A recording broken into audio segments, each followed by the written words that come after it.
Hello, and good morning, good afternoon, and good evening from wherever you're joining us from, here on the continent or outside the continent. My name is Olatunde Awobului, and I will be your host this fine afternoon here in Mauritius. So before we start this second live session, I would like to take a room temperature and see how where we are joining us from. So I will invite you to go to menti.com on your phone or on your computer, and then you type in the code 4703-7365.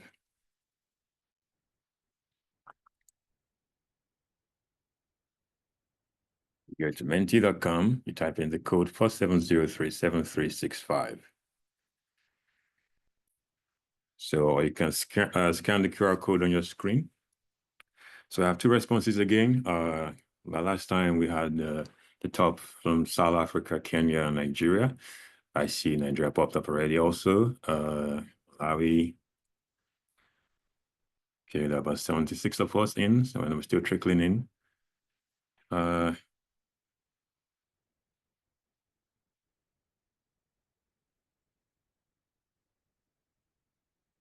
Beautiful. Almost like the same pattern we had in the first live session on Friday. So, ladies and gentlemen, welcome again to live session 2. Again, before we start the presentation itself, I would like us to observe a few rules, not harsh rules, but rules that will make the learning experience for us, both of us, to be quite enjoyable. So, like I said earlier, the Zoom client you're using to join or used to join this session, at the bottom of it, there are 3 icons that I want you to pay attention to. There's the chat icon, and we expect you to use the chat icon to raise issues pertaining to the live stream as it's ongoing. So things like technical challenges, the audio, the video is choppy or something, you can raise your issues using the chat feature at the bottom of your Zoom client. Now, second icon I would like us to use, or we want us to use, is the Q&A icon, the Q&A feature on your Zoom client. Now, any questions you have pertaining to this live session, not regarding you viewing the live session, pertaining to the presentation itself, what the presenter is talking about, and you want to ask a question, you should post the question in the Q&A section, please. Like I said, if you post it in the chat section, yes, it will be seen, but it's a bit more difficult to manage. But in the Q&A section, we can see questions that are open and unanswered, and those that have been closed already or answered live. All right, so please use the Q&A section to ask any questions that are pertaining to the presentation itself, topics around the presentation itself. And then finally, if you want to talk, because some people prefer to talk instead of typing, you use the raise your hand feature, and one of the hosts or the co-hosts will allow you to speak, and then you can talk. You can raise your question with your voice, and we'll be more than happy to listen to what you have to say. All right. So before we start the session, I just want to quickly give a very short event update. So probably some of you have seen activity on the group we created earlier for this whole cohort. You can see that the website is back online. I actually wanted one of the gentlemen in the team that was working around the clock to give a short update on that today, but they're all out for a well-deserved lunch because they've been working around the clock since this happened. So the website is live now, and we're just observing for and ironing out a few kinks right now. So I'm sure most of you already have access back to your learning, and you can use the your usual login, and you can log in and continue your learning via the platform. So today's presenter is going to be my colleague, Bashir Angode. You saw him last week, right? We did it together. So he's going to be the presenter today. And today, it's going to be on IPv6 address planning. So ladies and gentlemen, again, welcome to live session 2 on this fine Wednesday afternoon again. And I'll quickly run through the agenda before I hand over to my colleague. So the main topic today is IPv6 address planning. That's it. It's a bit expansive, so we dedicated this Wednesday live session specifically to it. And then after that, we will take questions also after the presentation. Also, we take questions during the presentation, all right? And then we will invite you to take end of session survey like we did it last time. Very short survey, quick, 1.5 minutes, you're done. We invite you for that survey. And then finally, we're going to spin the wheel this time around. Now, just like we did in the last session, we're going to select the top 5 on the leaderboard. So as the presentation is ongoing, there'll be quizzes that will pop up.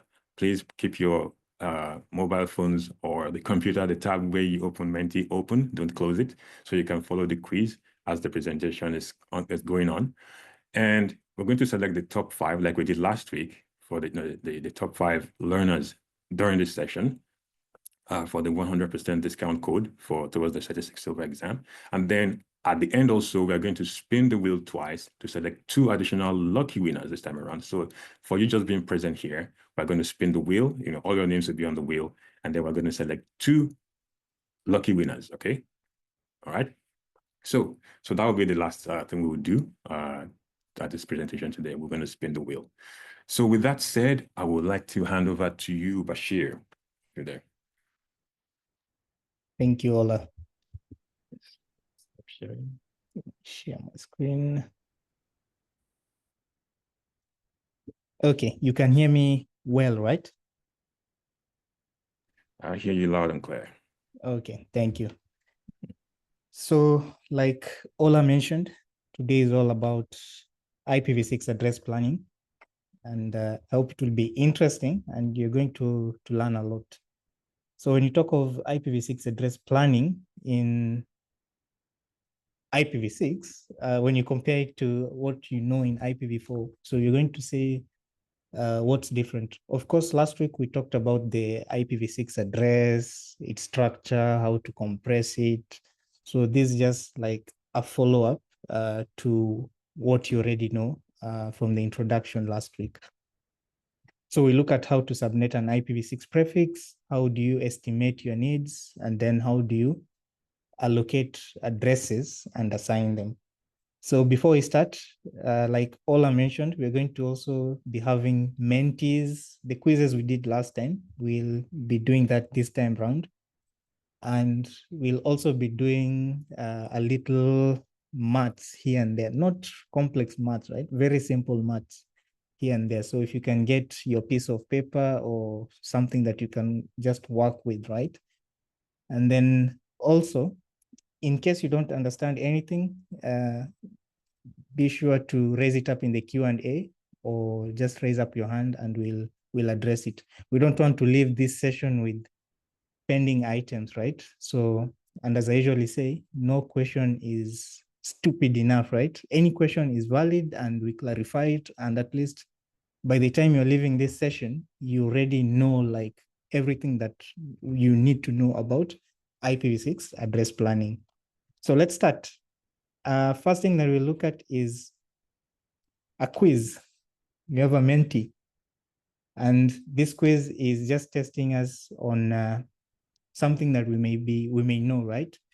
So head over to menti.com. Ola did a Menti at the start. So head over to menti.com, but the code is slightly different, right? So the code is 7869648, or you can just scan the QR code and join.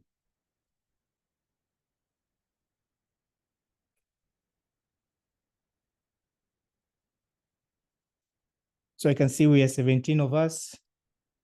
I'll give time. In the room should be more than 104 attendees. So I'll give you time to join. Menti.com, then scan the QR code.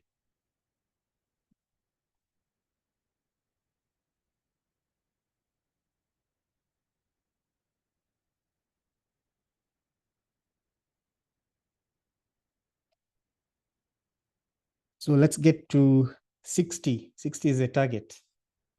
And like I said at the beginning, this one is going to be involving you, right? It's not going to be passive. 48.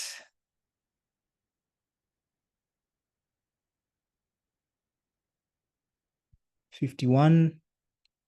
So menti.com, then the code is 75869648.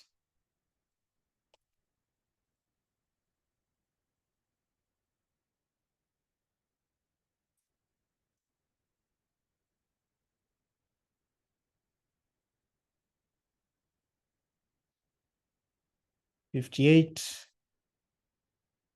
So also join if you're in this session. We don't want to proceed and then you'll be left behind. The only work you need to do is right now with the code. For the next mentees, you'll just be following along. So I'm going to give us time for you to join, right? This is the hardest part today. You just joining the Menti. Then the next questions, you'll not need to do anything as long as you don't close the browser, right? And something that I forgot, please, the name that you'll be asked to enter, use your two names or the names that your name. Don't just use one name, right? So use your full name. At least it will be easy for us to track whoever is on the leaderboard. Last time we didn't have an issue, but who knows? Maybe this time around we may have many people with the same name, first name. So I see we are at 65. Code is, Emma posted the code in the chat section. Emma, you can just paste again.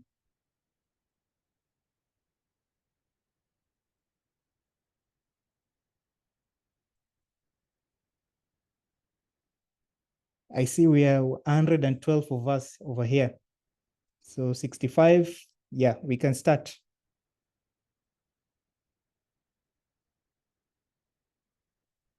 So the question is, how many nibbles are present in an IPv6 address?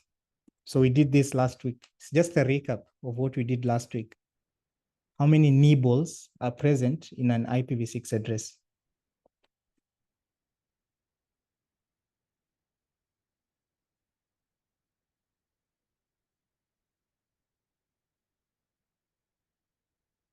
So I don't see any activity.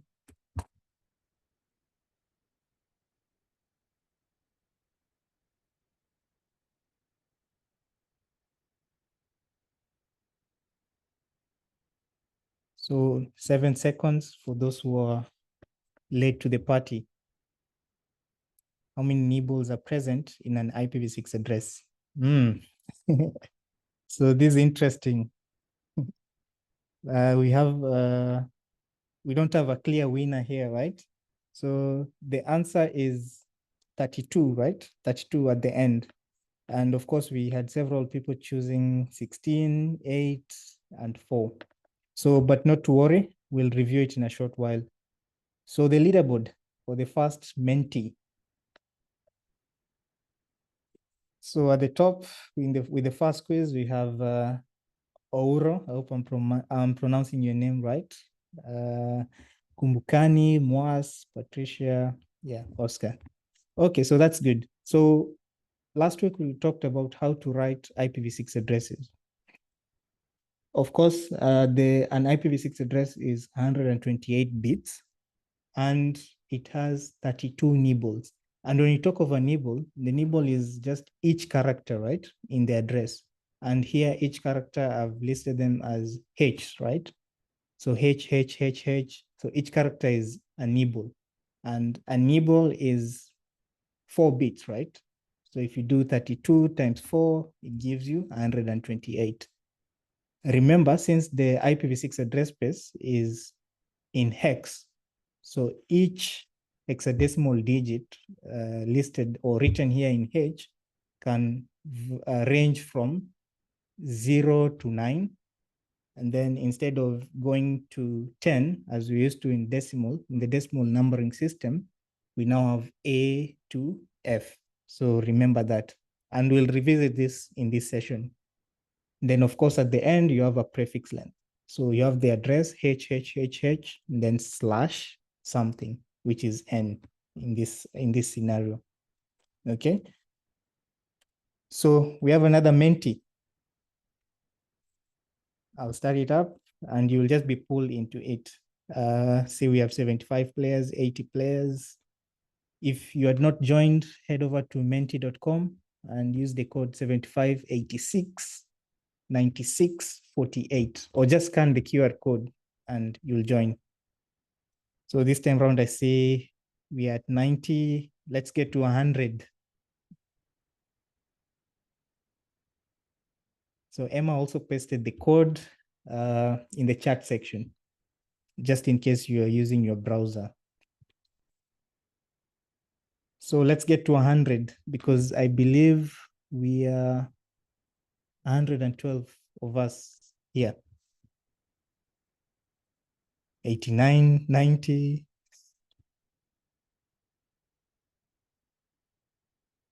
94.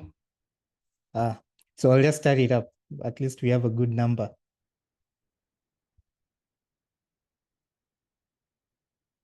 So the next question is, what's this number 2? This is 2 in hex in binary. So the value 2 of the options down there, what's 2 in binary?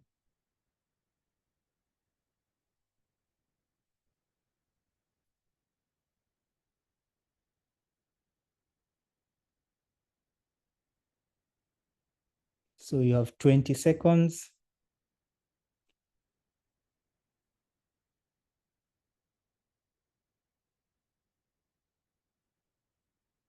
10 seconds. The code is pasted. Emma, you can paste the code, right? 75869648. Okay, so we had most of us saying the second option, and at least 10 of us chose option number 1. So not to worry, this was just a quick recap. I'm going to show you how to convert from hex to binary in a short while, but at least it will be easy since most of us already know, have an idea on this. So let's quickly look at the leaderboard. I'm going to show it and see if there was any change.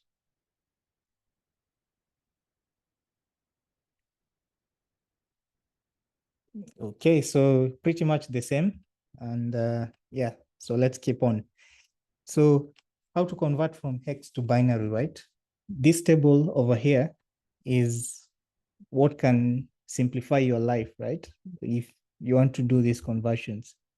So we have the various positions, right? We talked about the IPv6 address space being hexadecimal, right? So hex. And we said it has 32 nibbles, right? And each nibble is 4 bits. So each digit in an IPv6 address is 4 bits. So if it's 4 bits, it means that you can have 2 to the power of 4 digits from 0 to 9, and then A to F, right? So if you want to convert from hex to binary, we have this table over here, which has the various positions that map up to the hexadecimal range, right? So at the beginning, we all start from 0, right? So the positions will all be 0, 0, 0, 0. So if this position is on, or it's 1, and the rest are off, then the value in binary, of course, is 0, 0, 1. And the value in decimal is 1, okay? So that's 1. If the position is, the second position is on, right? This one here. If this position is on, so you just pick the value underneath, right? So it means that 0, 0, 1, 0 in binary is the same as 2 in hex. And the question that we asked was the reverse, right? I asked what's 2 in binary. So all you need to do is come to this lookup table and map out the position where 2 is, turn it on, and the rest will be off or zeros.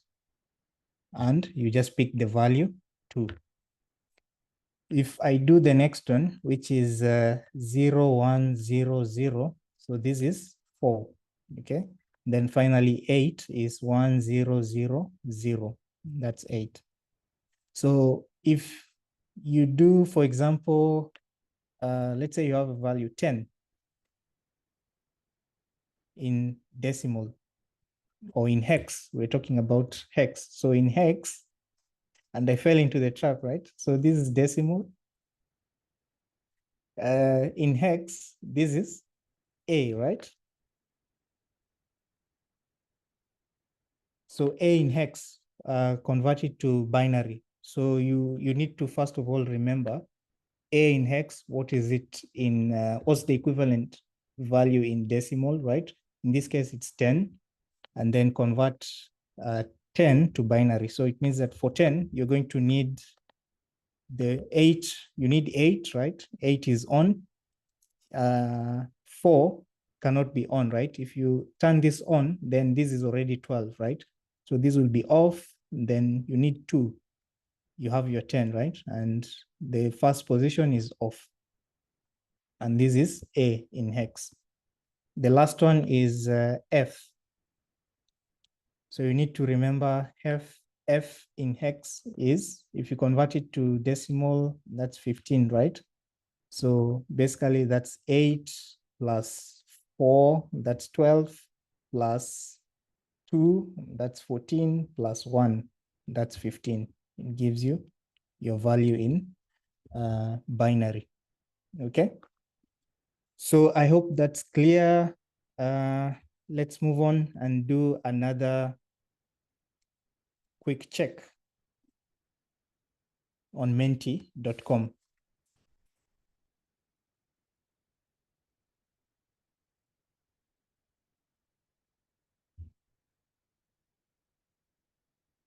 Menti.com. I see we have 82 of us. Let's get to 90. Don't close the browser window, right? The last one we had 90 players. So don't close the window. You'll just be navigated to it, right? Okay, perfect. So this one, as it loads. So the question is, what's A35 in binary? So this is in hex. So what's A35 in binary?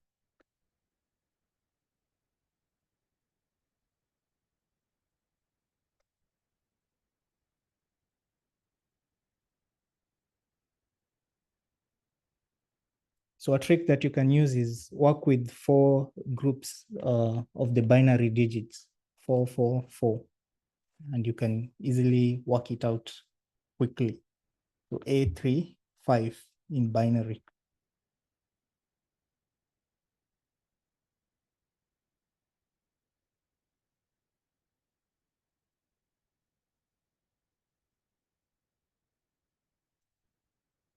Okay, so this one, most of us didn't get it right, but not to worry, we're going to review it in a short while. So most of us, we said the second last option. So we'll review it anyways, so don't worry about that. So the leaderboard so far.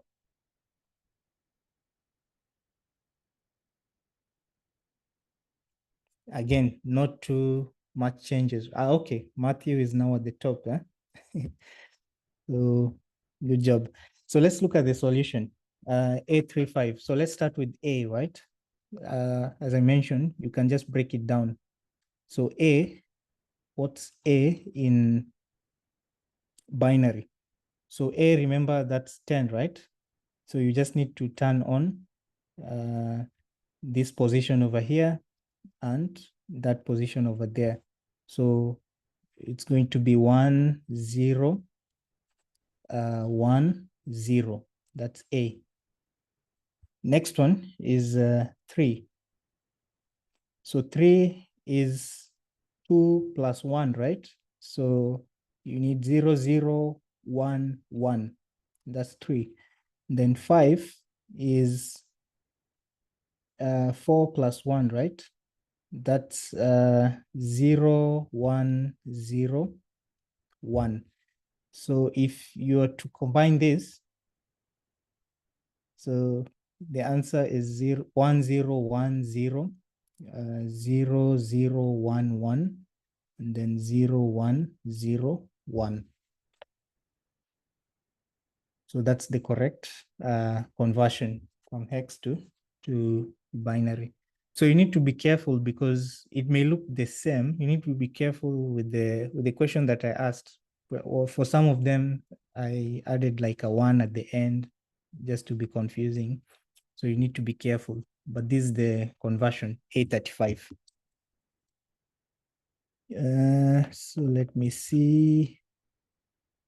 Yes, but the most important thing is, at least I hope everyone right now understands how to do the basic conversions, right? From hex to binary, because it would be important.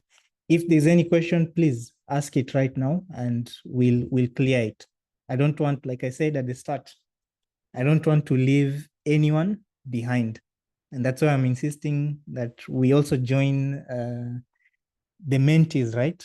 If I was with you right there, I'll be walking around checking your screen. Are you with us? So because we are remote, I need to do this subtle enforcements, right? But it's for your own good. But I hope it's also fun, right?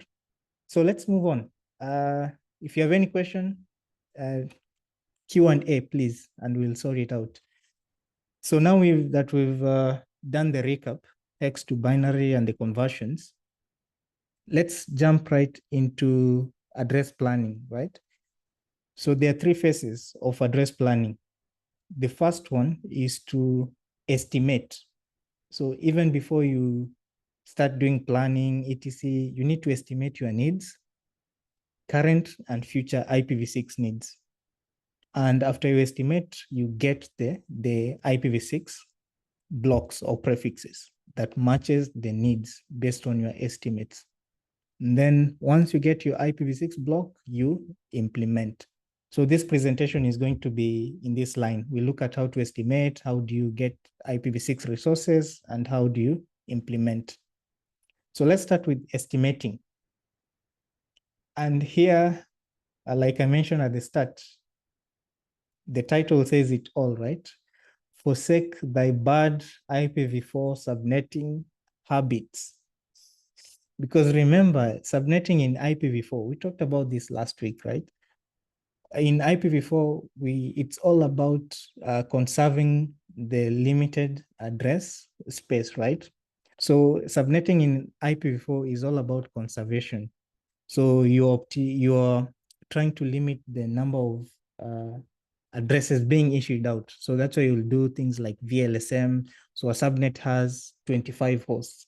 So what's the best fit for this subnet? And then you carve it out. Is it a /28 or a /27? Then you carve it out. But in IPv6, we subnet to optimize for routing and also for security. And we'll see this in this session, right? Because since the address space is large, we have the chance to do proper address plans, proper allocations, hierarchical allocations, and address plans.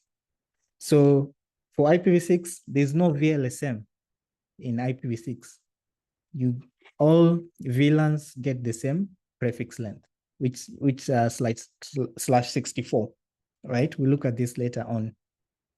Something else with V6, only subnets matter. Okay, only subnets matter. We never talk about the number of hosts, because if you recall from last week, we talked about the interface ID being 64 bits, right? The last 64 bits are reserved for the interface ID. If you do 2 to the power of 64, that's a lot of addresses, right? So that's why it doesn't matter in IPv6. What we care about what we care about are the prefixes or the subnets that you'll be working with. So what prefix am I going to be allocating for this subnet? What prefix am I going to be allocating for a certain portion of my network? Then you'll really need to expand a /64 subnet, but we'll see some other very small scenarios where you go past /64. The second thing is about mistakes people do when they're acquiring resources, right? And this is fitting into RIR minimums. So RIR is just the regional internet registry, like us, Afrinic, right?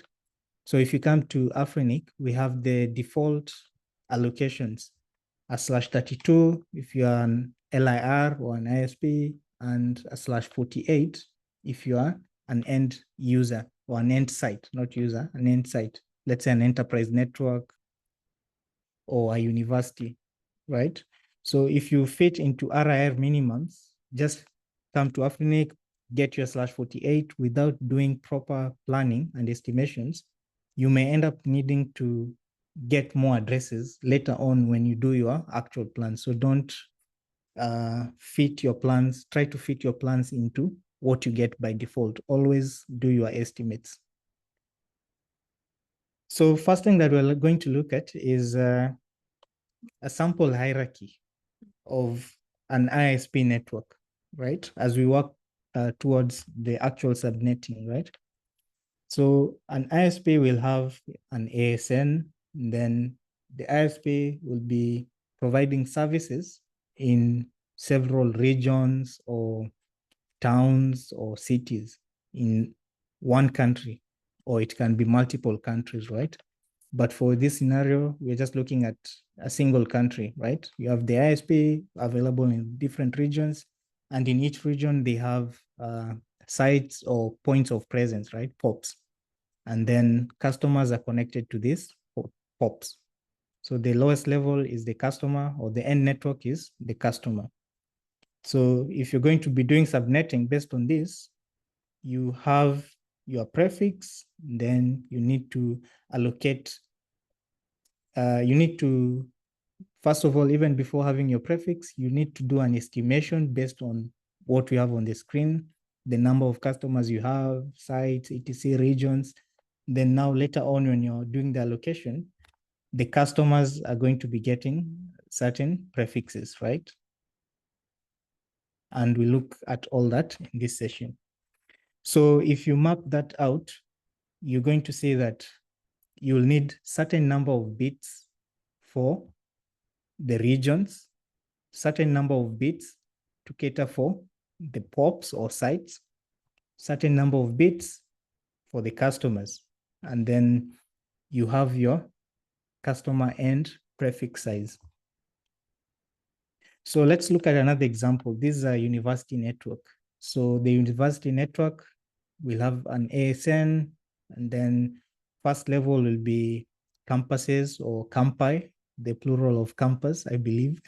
So you have the campus, then inside each campus, you have buildings, and inside each buildings, you have various departments in those buildings, right? So if you map it out, you're going to see you'll need a certain number of bits for the campuses or campi. You'll need a certain number of bits to cover your buildings. You'll need a certain number of bits to cover the departments and the end prefix size. Okay, so take note of this W, X, Y, Z, but I'll revisit it in a short while.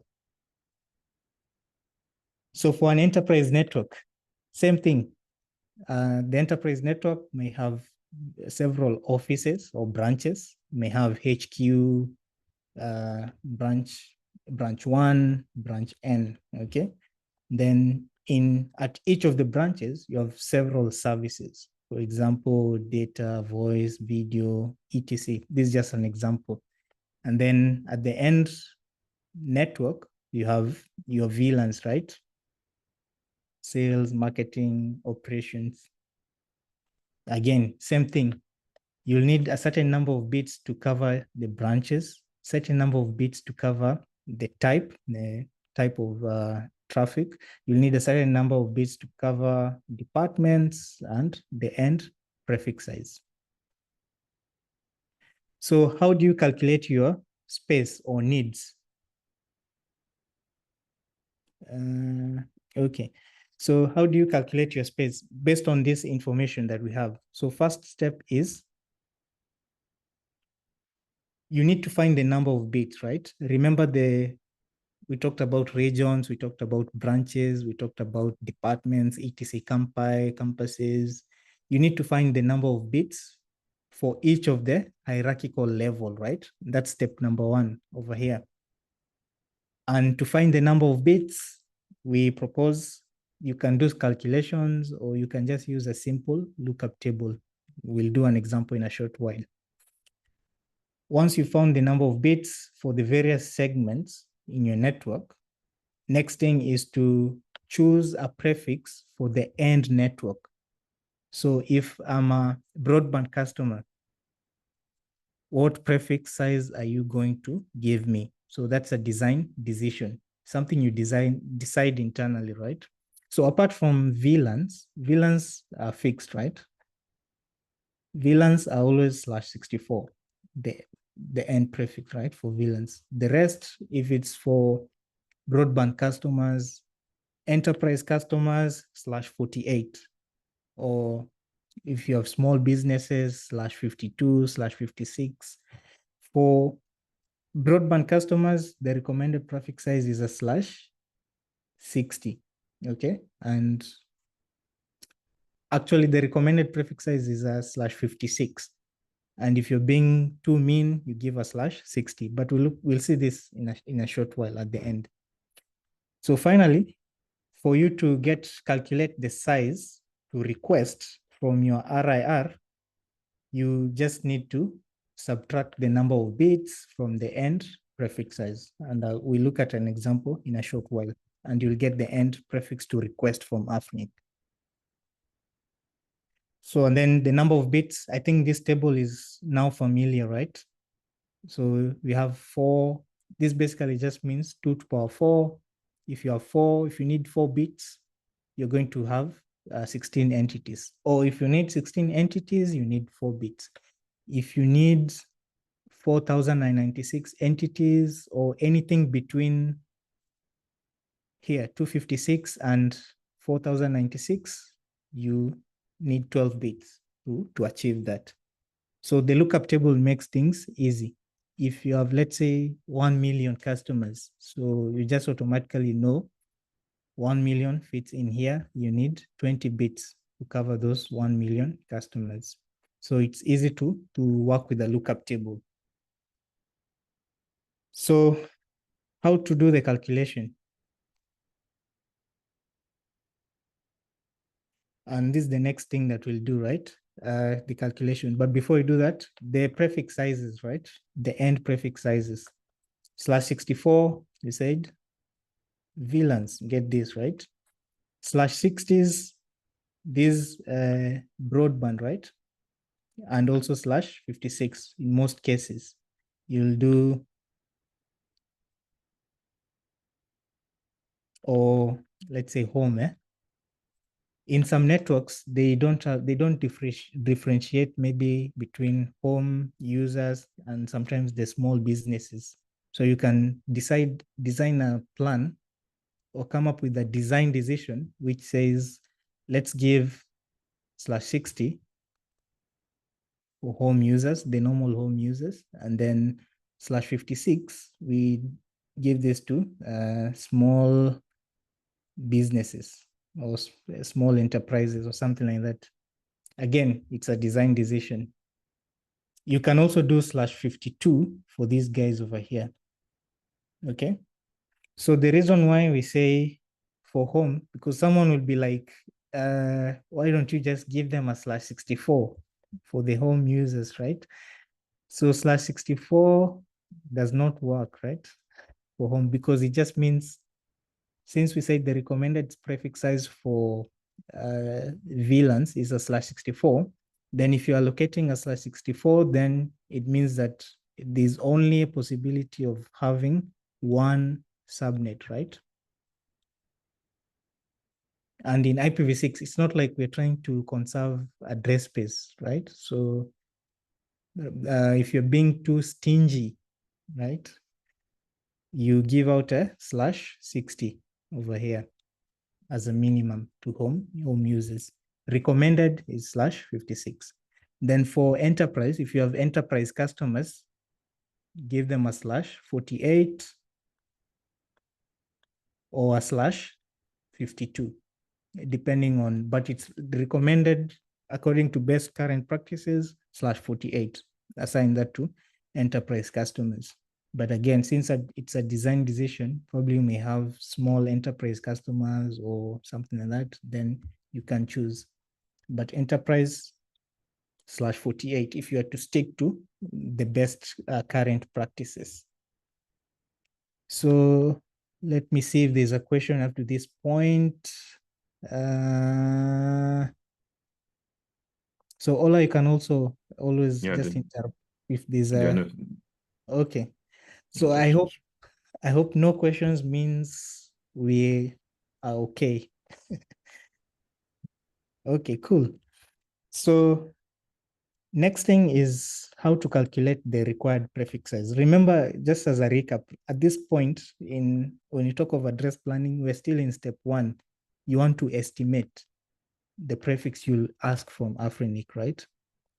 So at this point, we talked about the end prefix, which is a design decision. We talked about the various segments, and the number of bits, right? So let's do an example. And before we do the example, I'll come back. I don't think it's appropriate to show you this right now because you'll not understand. I'll come back to this because it's always advised to stick to nibble bit boundaries, right? When you're coming or when you're crafting your address plans, okay? So nibble bit boundaries just means if you get a /32, if you want to break it up, the next level is /36, right? So you do increments of 4 bits, right? If you want to break down this /36, the next level is a /40. So stick to nibble bit boundaries, 44, 48, 52, 56, 60, 64. I think this summarizes it all. And then you can also work backwards. Okay, so it's recommended that you stick to nibble bit boundaries because the increments will be clean. But let me not spend time here because we'll see an actual example with the prefixes and you'll understand the importance of sticking to nibble bit boundaries. And also nibble bit boundaries, we have reverse DNS in IPv6, right? Only works on nibble bit boundaries. So if you don't do nibble bit boundaries, you're going to mess up reverse DNS. So I think I saw something pop up. I'll just clear it. You want to take that question? Yeah, let me take it right now so that we just, because Eli Huruma is asking what's the size of the enterprise, right? What do you mean? Is it the size, the prefix size? Maybe you can clarify. But in terms of requirements or recommended prefix sizes, we said for enterprise, the best current practice is to issue out /48. So if you have enterprise customers, okay, prefix size and number of users.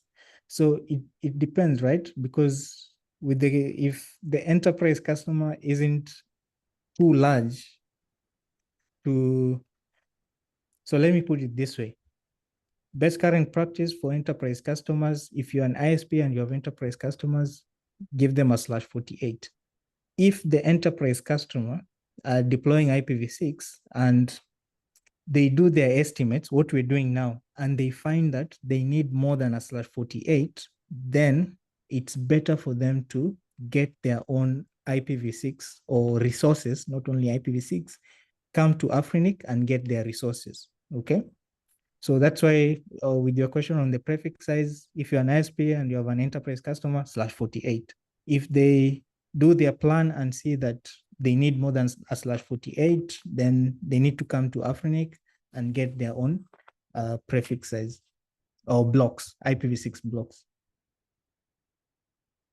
Okay, so I think that's clear right now. I hope so, Eliuruma. If you need any more clarification, please bring it up and we'll sort it out. Yes, and like we said, don't worry, there's enough space, right? If you're coming from the IPv4 world, you'll be like, oh, are we wasting a VLAN /64? Why are you wasting all these IPs? And you're only going to be having like 30 hosts in that VLAN. No. So in IPv6, don't worry about wastage. There's enough space. Put it into perspective so that you can understand, right? Currently, we are using a /3, this /3, 200::/3. This /3 can give us 35 trillion /48 blocks. Okay. The population, the world population, I don't know if it's increased, but the last time we checked this, and with the projections, 20 years, this is not even the current population, right? 2050 projections, 9.3 billion. So it means that in 2050, I hope it's making sense, right? In 2050, you can give each person 3,500/48, and you still have spare change. So anytime you are worried about wastage, please don't be worried about wasting IPv6 addresses. The space is too huge. We said 340 and the Cilion last week, right? So don't worry about wasting or wastage in IPv6. And that's why we said we only care about subnets and not addresses, okay?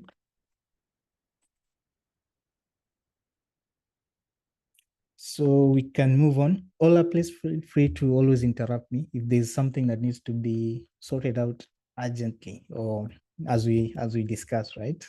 Okay, so I wanted to type the answer for Brian, but it's asking when an enterprise chooses a /48, does it mean that they will be able to have more subnets? You mentioned that a /64 only has one subnet. Okay. So this again goes back to the math, right? So if you get a /48 as an enterprise network and you want to, your subnets will be you'll be configuring /64s, right? So it means that you have how many bits? If you do the quick maths, so it's 64 minus 48, right? And this is 16 bits, right? So if you do 2 to the power 16, you can get the number of /64s that you'll get. So I think that's clear, Ola, unless you have something to add to that. No, that is clear. I hope that's clear to you, Brian. Yeah.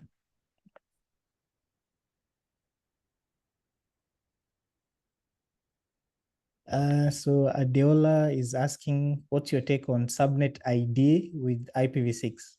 What do you mean subnet ID?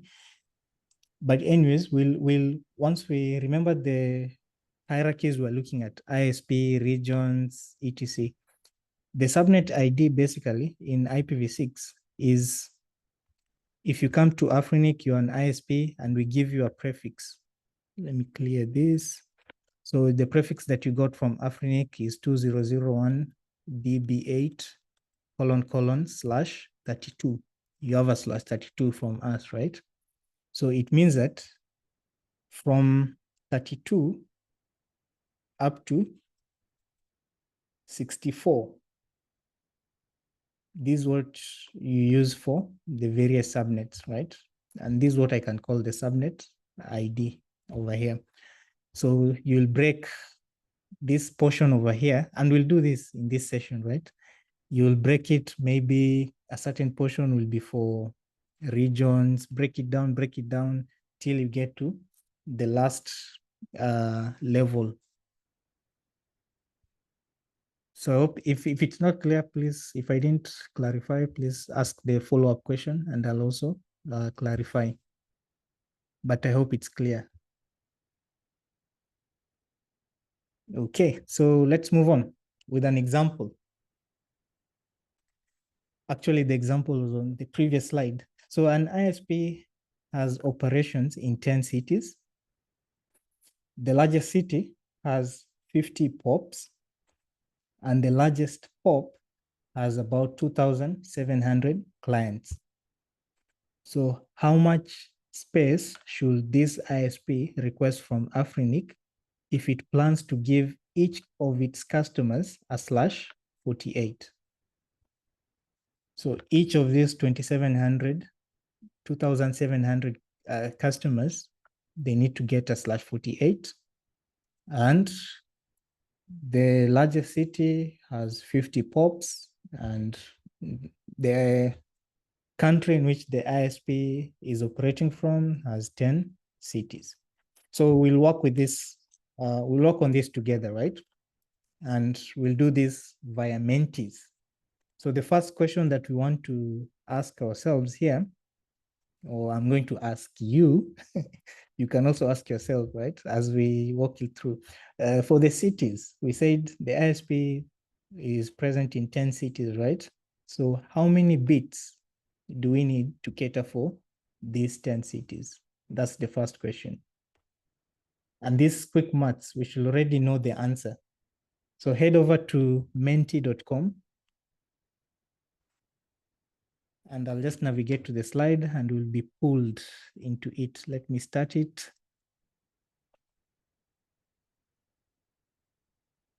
So menti.com, we have 73 of us. I said we're not leaving anyone behind. Last time we had 90. So we need to get to 90.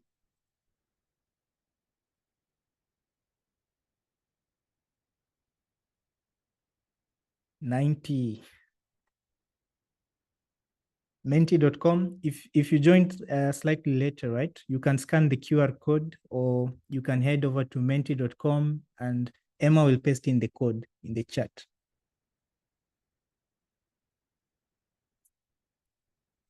Seven 5869648. Maybe let's get to 100.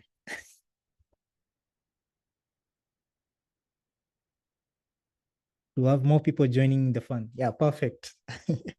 So I'm going to start it. But this should be fast. I've already asked you the question in the previous slide. So what's the minimum number of bits required to cater for the 10 cities?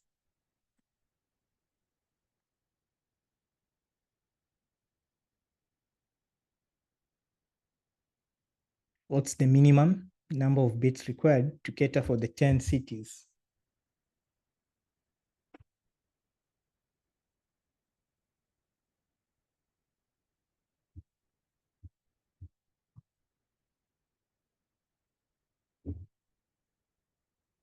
Fifteen seconds, 82 of us. I thought we were 100 of us who had joined. 89, 3 seconds. Okay, so most of us said 4. Some of us said 3. Some of us said 8 and 10. So let's look at it. And before I do that, let's look at the leaderboard as usual, if there was any change on the leaderboard.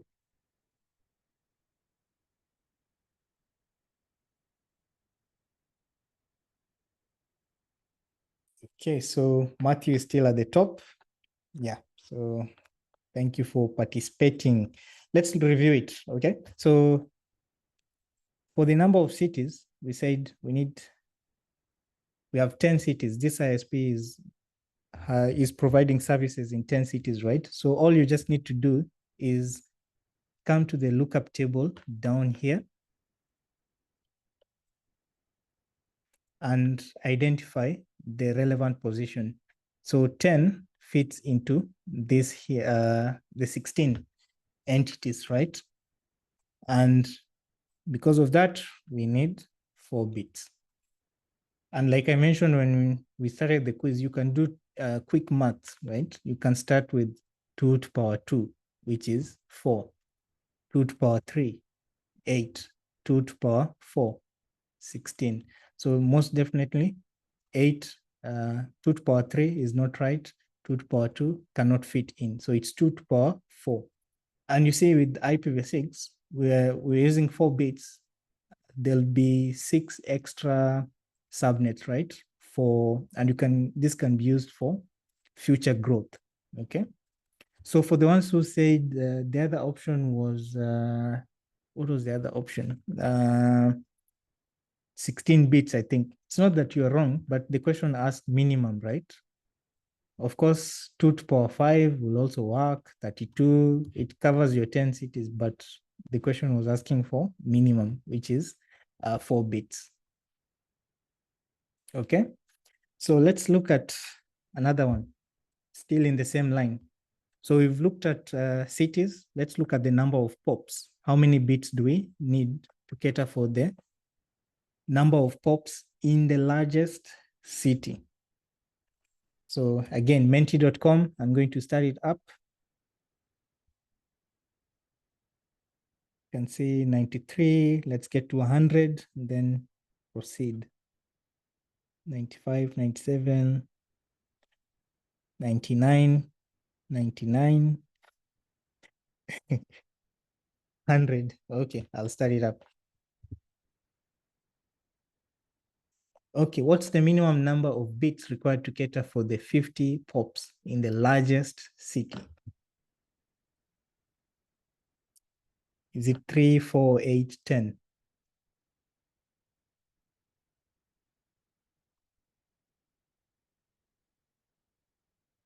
So you have 30 seconds.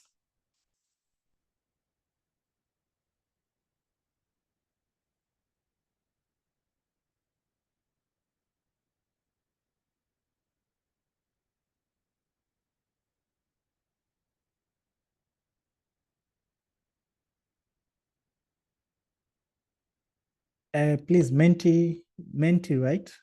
Don't type it in the chat. Okay, so most of us said 8. Some of us said 10, some 3, some 10. So let's look at it.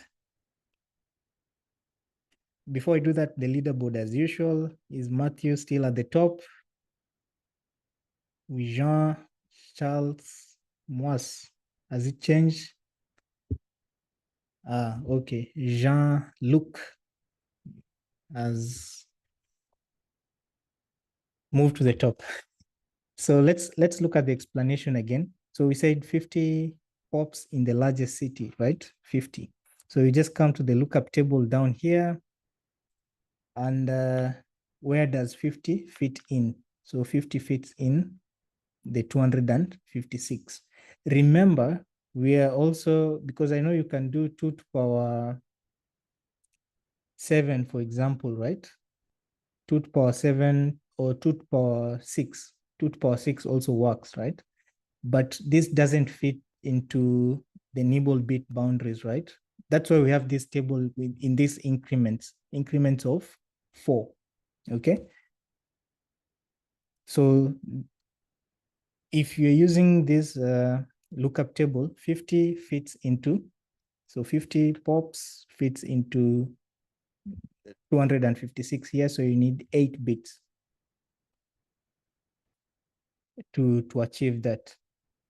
So first one was 4, then the next one is 8 bits. So remember, and I'll come back to this later, we're just talking about 50 POPs in the largest city. We don't care about the other cities. Remember, the first level, you're going to get 10 subnets for the cities. And we look at this, right?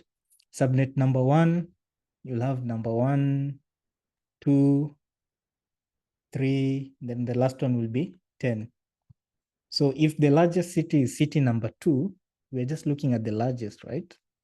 And the next level is now the POPs, right? So the rest, once you do your estimates based on the largest city, the rest will automatically fit in, right? If, for example, city number 3 had, let's say, 35 POPs, it already fits in because you did the estimates based on 50, right? I hope you get the point. So you only pick the largest, and even the next one, we'll pick clients in the largest POP. Once you do your estimates and even, your estimates based on the clients in the largest POP, automatically the other POPs are covered, okay? So let's look at the next one. Should be the last one, menti.com.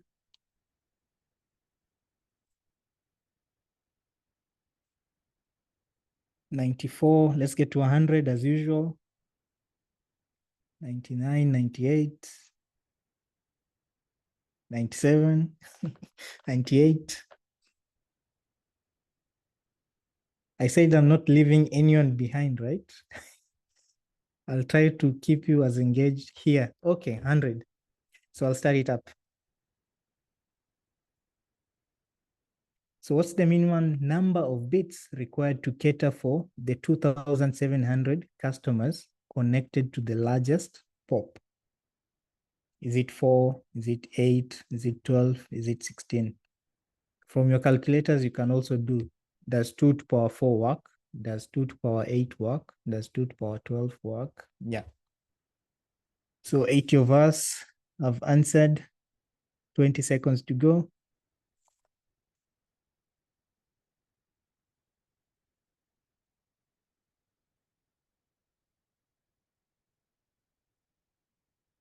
Ten seconds. 89 of us have chosen an answer. 90. Okay, so this time around, most of us say 12 bits. And as usual, the leaderboard.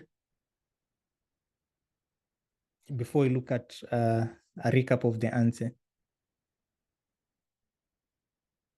So Jean-Luc is still at the top.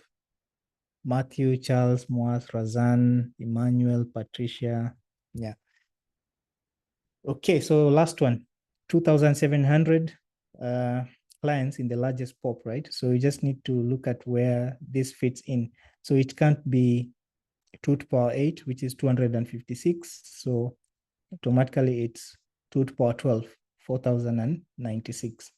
So we need 12 bits to cater for the 2,700 clients in the largest POP. So if you're to work out the prefix you need to request from Afrinic, remember for each of these 2,700 clients, we want to give them a /48, right?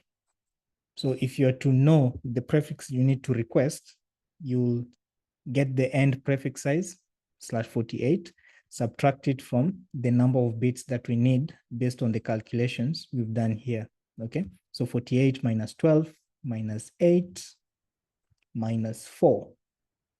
And this means that for you to satisfy the need of these 2,700 customers based on the POPs and the cities, you'll need a /24. Okay, so that's how you do the estimates. So I don't know if there's any question, Ola, or everything is okay. There are no open questions in the Q&A section. Look at the chat.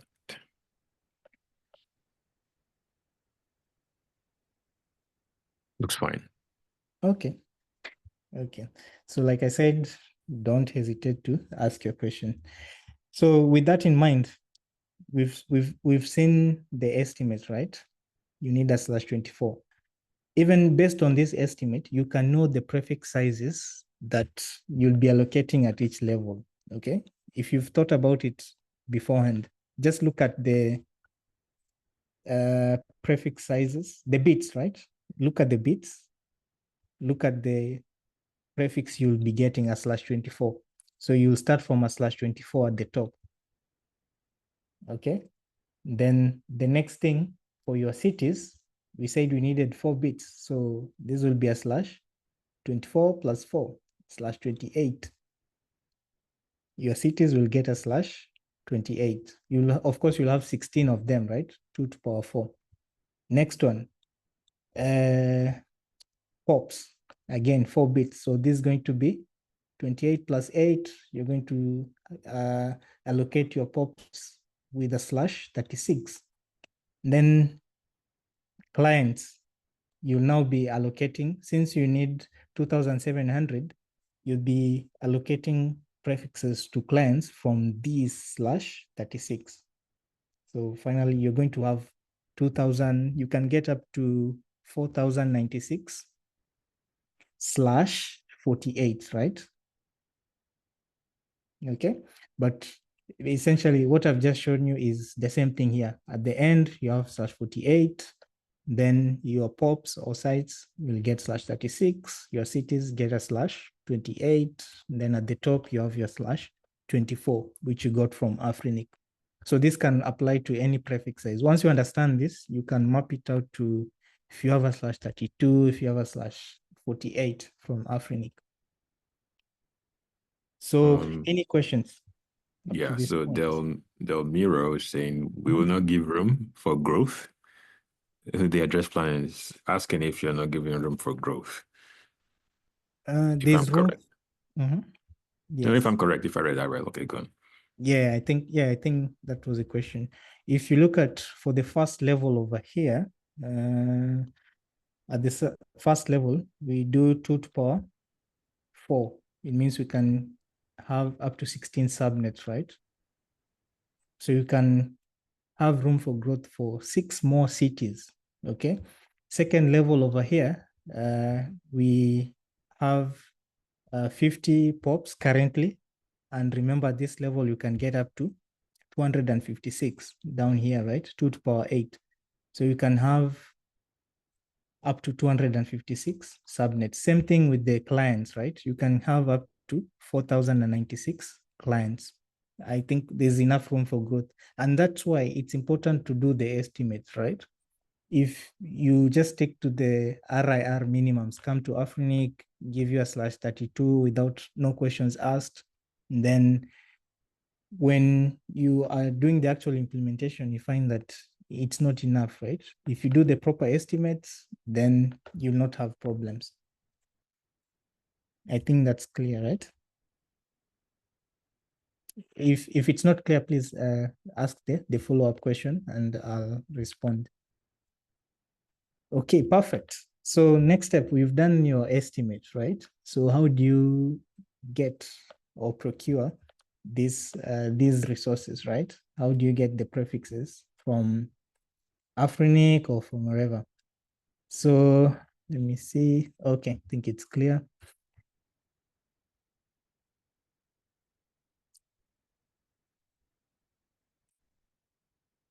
Okay, so we are at the step number 2, how to procure, right? How do you get the resources? So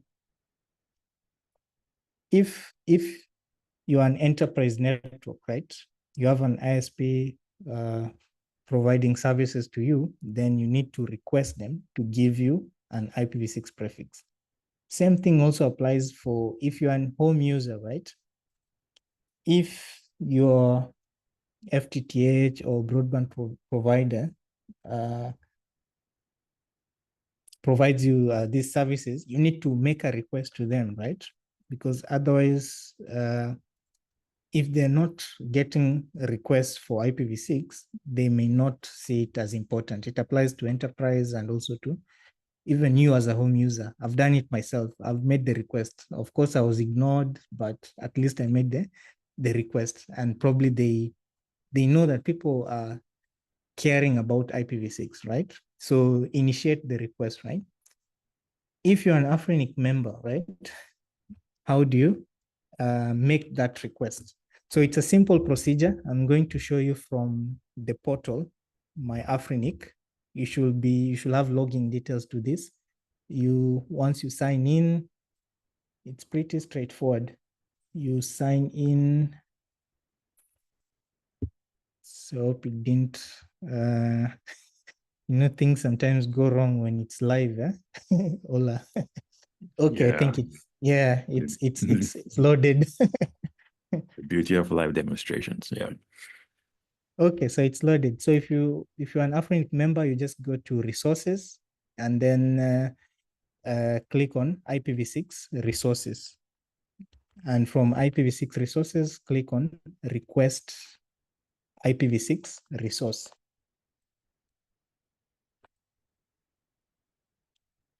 Okay, yeah, request IPv6 resource. I'm going to zoom in. So from the request that you're making, you'll choose the prefix size. And this depends on the type of member, right? Okay, so because my account is an LIR, that's why I have prefix sizes starting from 32 going down, right? So I'll choose 32, you specify the name.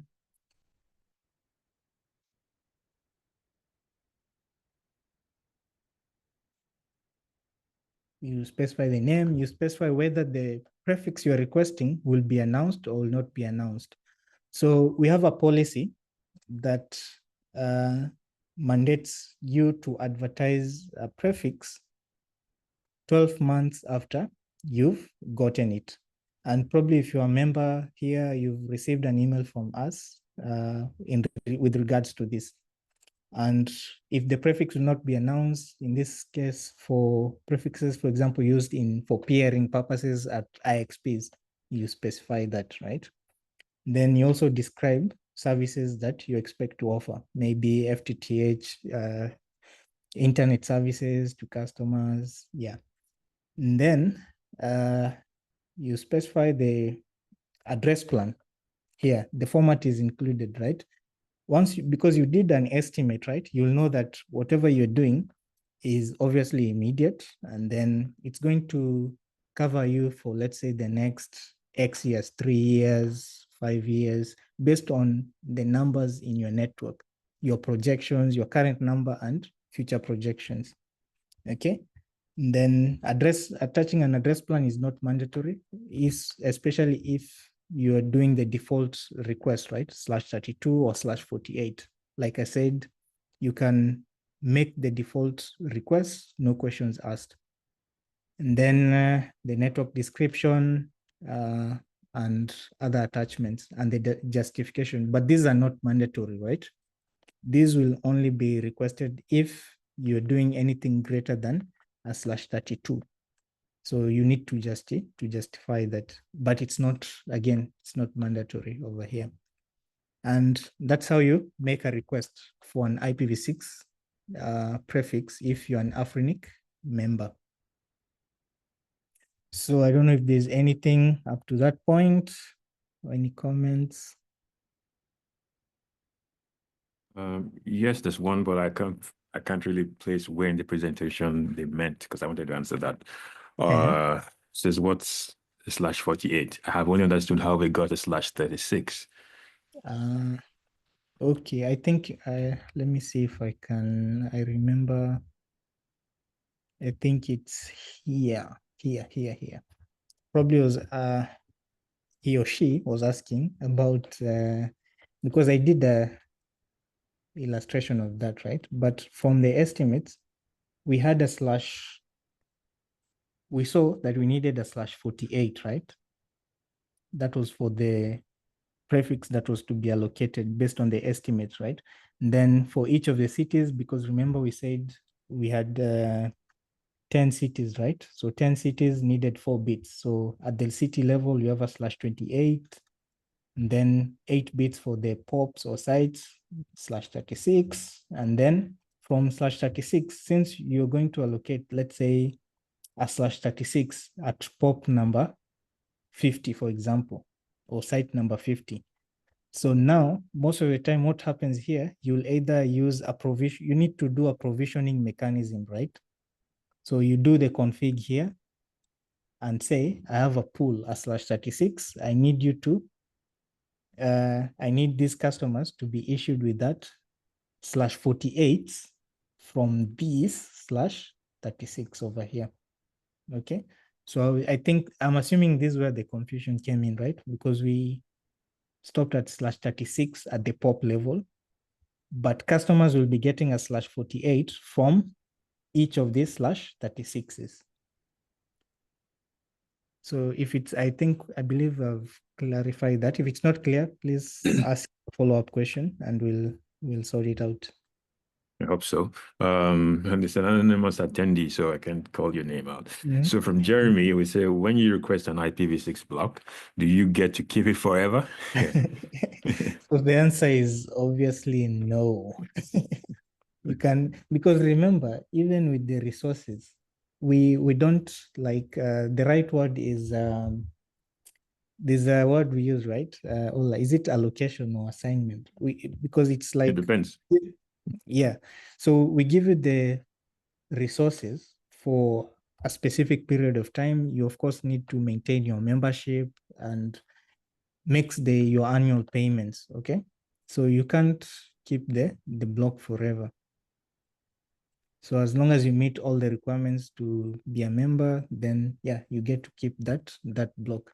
Sometimes, even we have new members, we have companies that are unfortunately closing down, right? And we need to uh, reclaim resources, Reclaim. clean them up, etc. Yeah. Okay. I hope that satisfies answers your question, Mhm. Jeremy. There's Eli Huruma. Daniel. We used to use private IP addresses in IPv4 for device management. How is this planned in IPv6? Yeah, so we talked about this last week when we were talking about ULAs. So in IPv6, I can say more than 90% of the networks, you'll never need to use private IPv6 addresses, because in private IPv6 addresses are what we call the unique local addresses, right? Of course, there's that option, but remember the main reason we have private IPv4 addresses was to conserve address space, right? But since the address space is so large in IPv6, we don't have that problem anymore. So using private IPs, most of the time you'll be doing the global IPv6 addresses. Yes, and probably that's what you assign to your management VLAN. So, Yeah. yes. So the anonymous attendee again, I hope it's the same person. Say which one will give more subnet /24/32. So I see the confusion there. Maybe you Mhm. can take that. Yeah. So Uh, yeah, I know it can be tempting to think 32, since it's a bigger number, it's a bigger subnet. So always remember this in IPv6, smaller equals bigger. So if you have a slash 24 and a slash 32, of course, the slash 24 is bigger, because slash 24, the other way to think about it, a slash 24 can give you how many slash 32s if you do the quick math, right? So you just do 32 minus 24, that's 8 bits. And then 8 bits, you do 2 to the power 8, it gives you 256, right? So by doing this, if you're ever confused, just do the quick maths. 24, 32. 32 minus 24, 8. 2 to the power 8 to 56. So obviously 24 is bigger since it has the slash 32s, right? You get the slash 32s from the slash 24, but smaller is bigger. Always remember that. that's the rule of thumb. The smaller the prefix length, the bigger it is. Yeah. Let me see. So this one about from Tongai saying given an IPv6 address, can you demonstrate the IPs for each level demonstrating from /24, which you kind of have on the screen, but I think maybe, I don't know if you're going to do the Yeah, demo yeah. Yeah, we're on doing the it iPad. the next All step. right. Yes, it's the All next right, step. that's fine. Yeah. Okay. Yes, this name, I know there's a famous actor who has that name. It's a bit difficult to pronounce for me. So in which case do we request non-announced prefixes? I don't see any case where you do Mhm. that. No, for non-announced is if you're an IXP, if you're going to be using Mm, the prefix for peering, if you're an internet exchange point, yes, oh because my God, yes. usually the IXPs, not ISP, IXPs, yes. IXP, yeah. So usually you get a block maybe to use for your internal network, and you also get another block for peering. So for the prefix that's used in peering, it doesn't need, it's not announced usually. No, Yeah? no, So it's true. choose the option. Yeah. One of the best practices, yes. It's not announced in BGP. So the Knimi Musa says, what about the cost? So I think Okay. it, Yeah. So for the cost right now, if you're an Afrinic member and you have IPv4, right? So right now, IPv6 is free because it's free so that we can encourage people to the uptake of IPv6 in our region, right? But if you want to see more details about the cost, or you can go to afrinic. On our website. There's a page that has more information about the cost. But in a nutshell, right now, as it is, IPv6 is free. You don't need to, you'll not incur any additional costs. yes, it's free for the those existing members who have IPv4. Mhm. Okay. All right. So if you're a new member that comes in and wants just IPv6, there's a cost to it. So that's about the cost. And so like Bashir said earlier, when someone asked if you will keep the resources forever, no, there's a annual membership fee that allows you to keep that prefix or that block. All right, so this is Shapan Karanu says, will this mean we'll be able to ping your machine from anywhere on the globe? I don't know if that's a bad idea, but maybe Bashir wants to say. I don't think it's Yeah, because their addresses are reachable unless you configure other mechanisms to not make your IP pingable from anywhere in the globe, right? But I know probably this is in the line of security, etc., right? So Yes. as we move on, probably you'll realize that with IPv6, since there is no NAT, you need to implement proper security mechanism. NAT is not security anyways, but you need to do proper security mechanism. We'll discuss about this in upcoming sessions, I believe. And I think probably I can see a lot of questions streaming in. Maybe let's proceed Yeah, and we'll come let's back to pause finish. here and then we'll start with Lawal. Yeah. Awesome. Okay. So yeah, as usual, type in your questions in there and we'll clear all of them by the end of this session. So next step, we've done estimation, we've estimated, we've seen how to procure. So now, how do you implement? So yeah, I've shown you how to request a prefix on my Afrinic. So let's see how to implement. So in terms of implementing, you have several phases of a subnetting problem, right? So the first one, you have a /48, and you need to break it into equal 150 blocks. And I think we looked at this in the first, when you're looking at the lookup table, right? So here, quick solution, if you're to do quick maths, you just need to look at 2 to the power what will be able to give you 150, or to cater for the 150, right? So this is 2 to power, if you do quick maths, this should be 2 to power 8, right? 8 bits. And it means that with the 8 bits, you are resulting 150 blocks, or 256 of them will be slash 56s. Okay. Next one is break this slash 32 into slash 40s. I think this is straightforward, right? Again, we have 8 bits. And we say 8 bits because you just do 40 minus 32 gives you the 8 bits I'm talking about. Okay. But don't worry, we'll look at this in detail. Next one is you have 125 sites, each of which needs a slash 60. What prefix size should you reserve for all your sites? I think this is the example we looked at previously.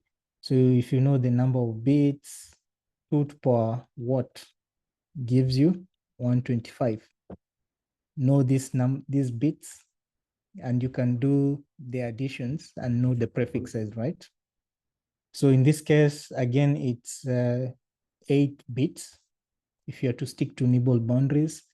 And if each site needs a slash 60, then you just do 60 minus 8, then the parent prefix is a slash 52. Okay, let me repeat. So you have 125 sites.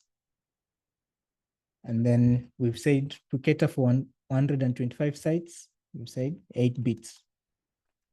Okay, since each of this is getting a slash 60, you need to know like what prefix size will cater for the 125 sites, right? So it's like you're working backwards.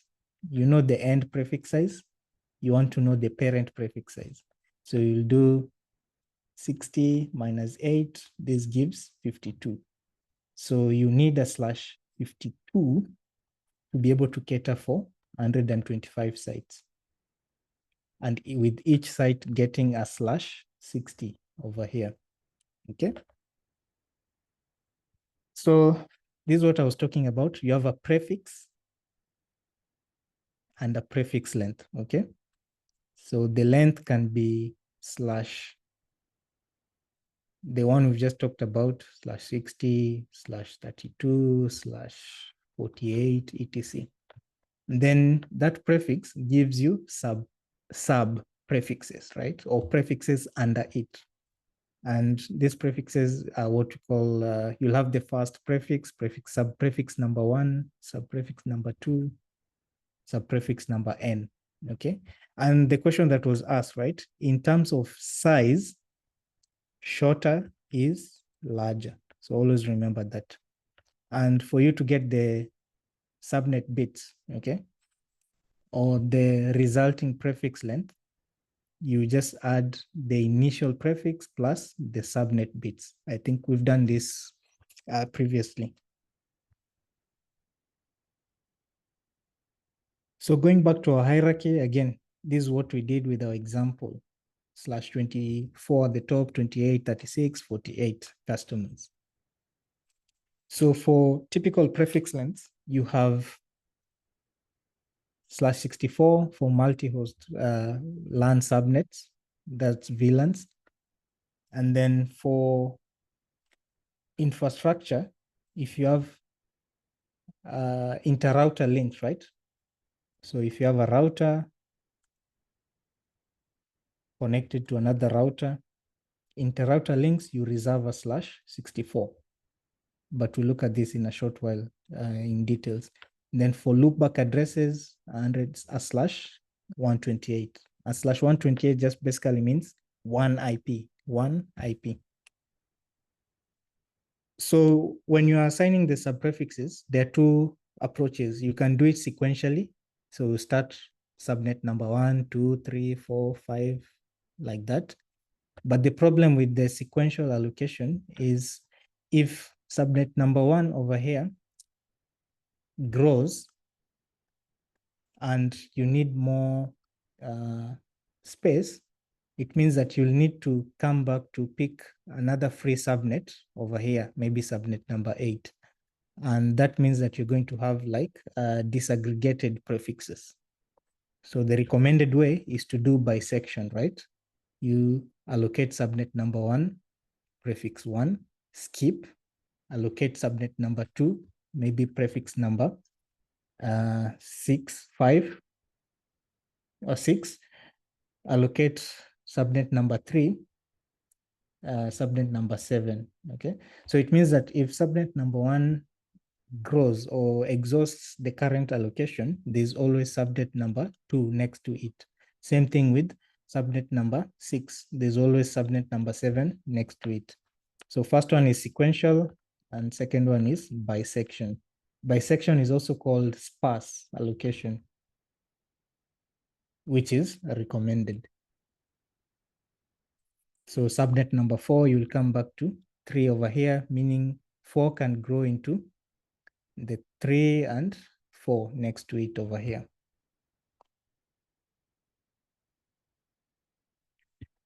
So next thing that I'm going to do as we build up to the subnetting, with subnetting, you will have a prefix, let's say 2001 db8/32, and then you need to break it down, okay?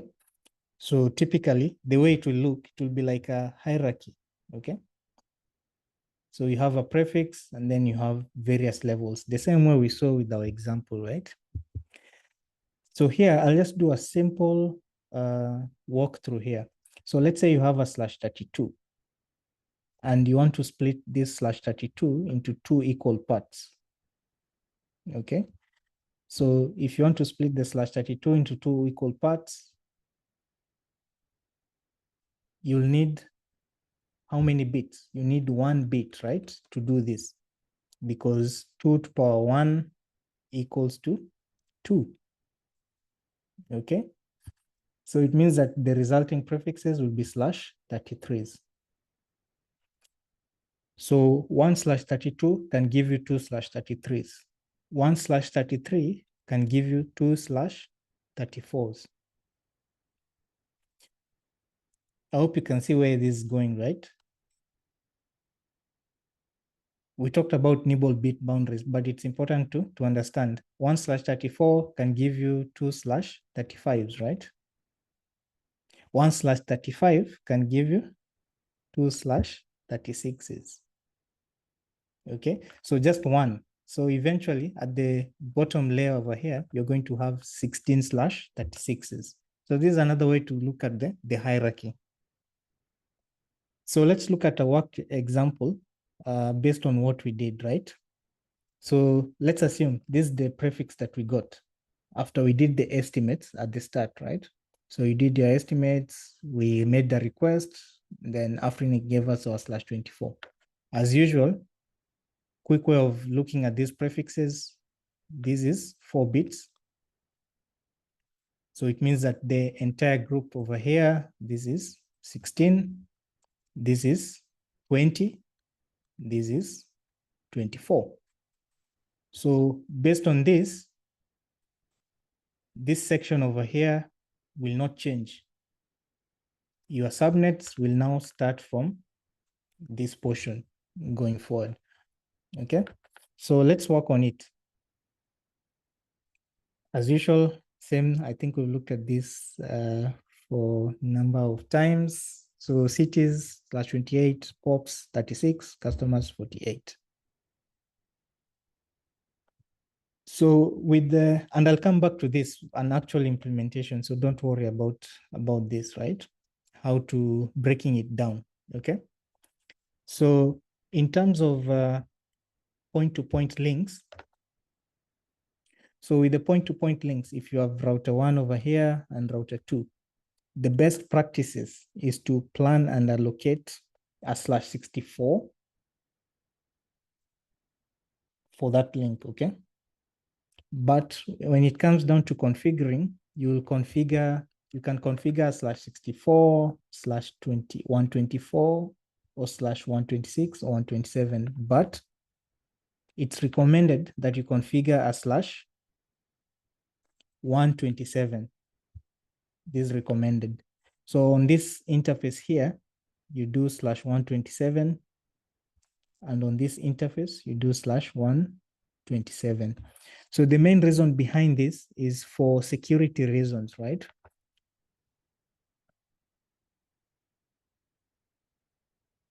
If you have a /64, if you come and configure /64 here and a /64 there, it means that you have the entire 2 to power 64 addresses, okay? And you're only using 2 IPs.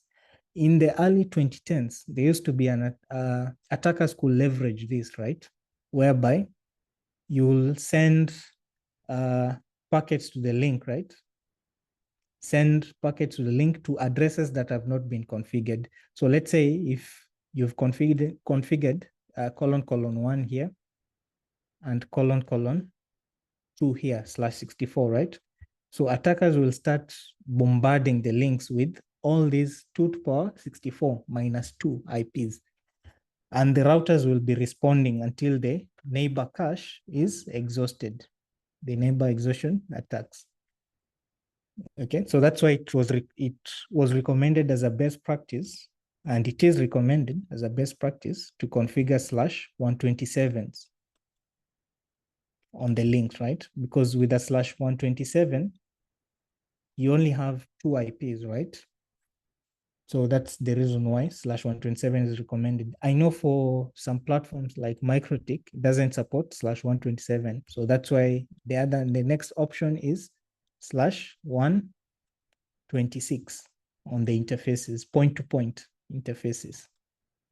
And this is just for security reasons. Again, this was a problem in the early 2010s. Most vendors implemented rate limiting and other mechanisms, but always to be on the safe side, do /127 or /126 for your point-to-point links. So let me do a quick walkthrough of point-to-point address, how you will do it, right? So we said point-to-point link, you allocate a /64, right? Reserve a /64 for each point-to-point link, but configure /127, right?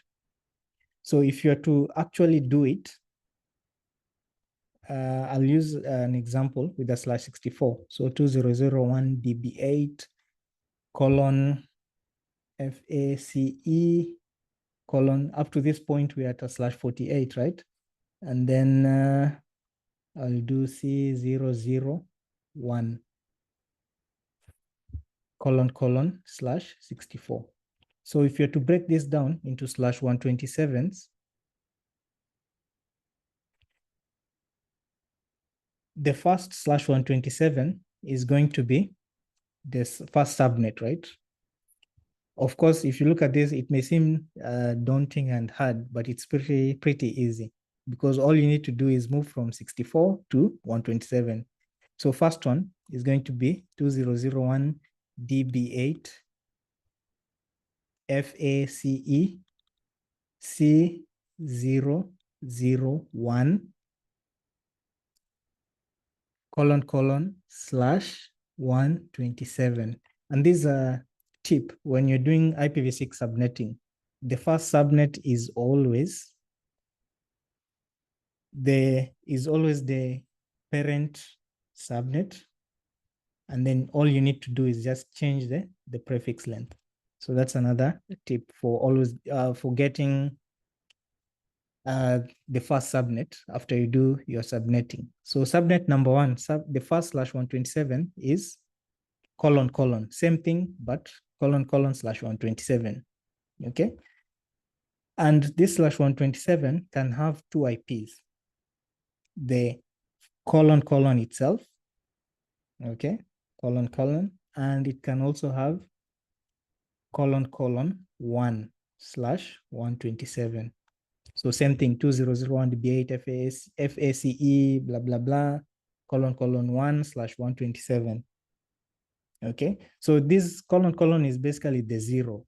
Okay, In some platforms, you can configure the 0 as a point-to-point on the point-to-point interface. In other platforms, it doesn't allow you, but it's recommended to not configure this, right?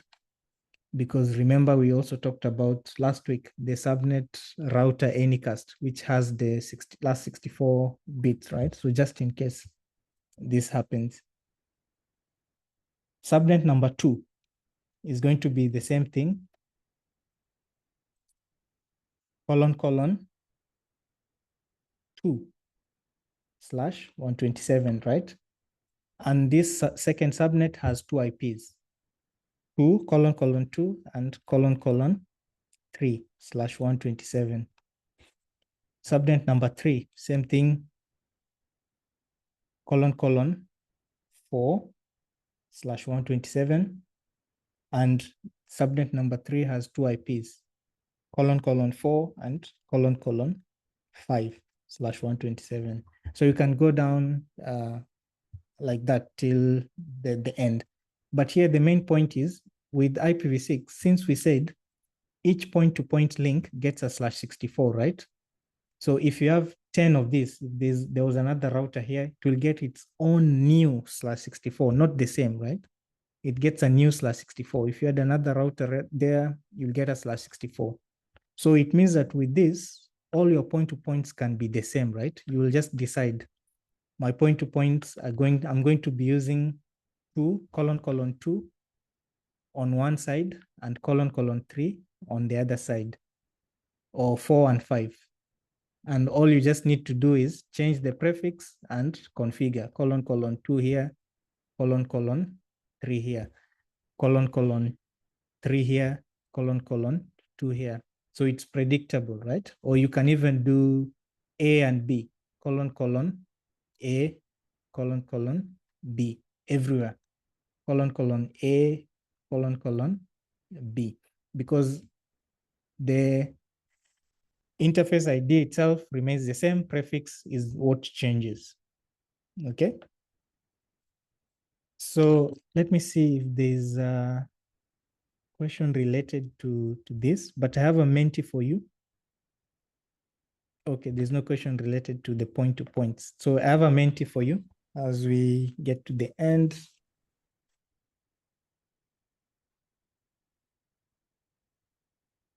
$64 of us. I hope I didn't lose anyone. We are still here. And we are getting something from this. So let's get to 100 as usual.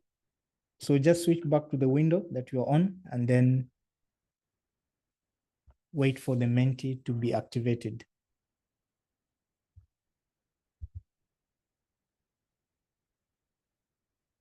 So 8 people, 8 of us, we're waiting for you. 92, so switch to your window.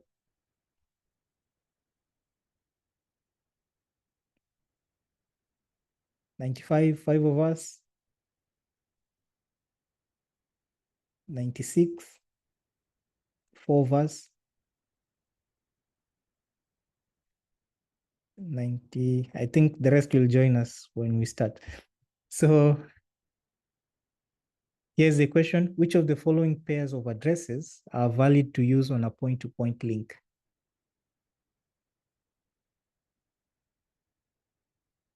So I want to see who was listening.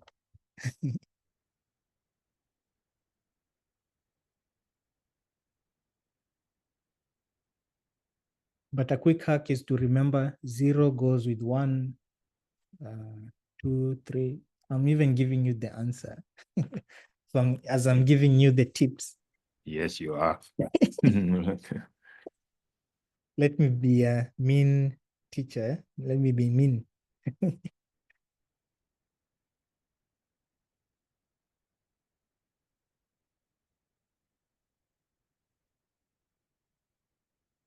Okay, so most of us fell into 2 categories, and I like how most of us fell into my trap. The first group, the 39 of us, 36 got it correctly. So if you go back to So let's just look at the leaderboard quickly and then move on. I'll explain.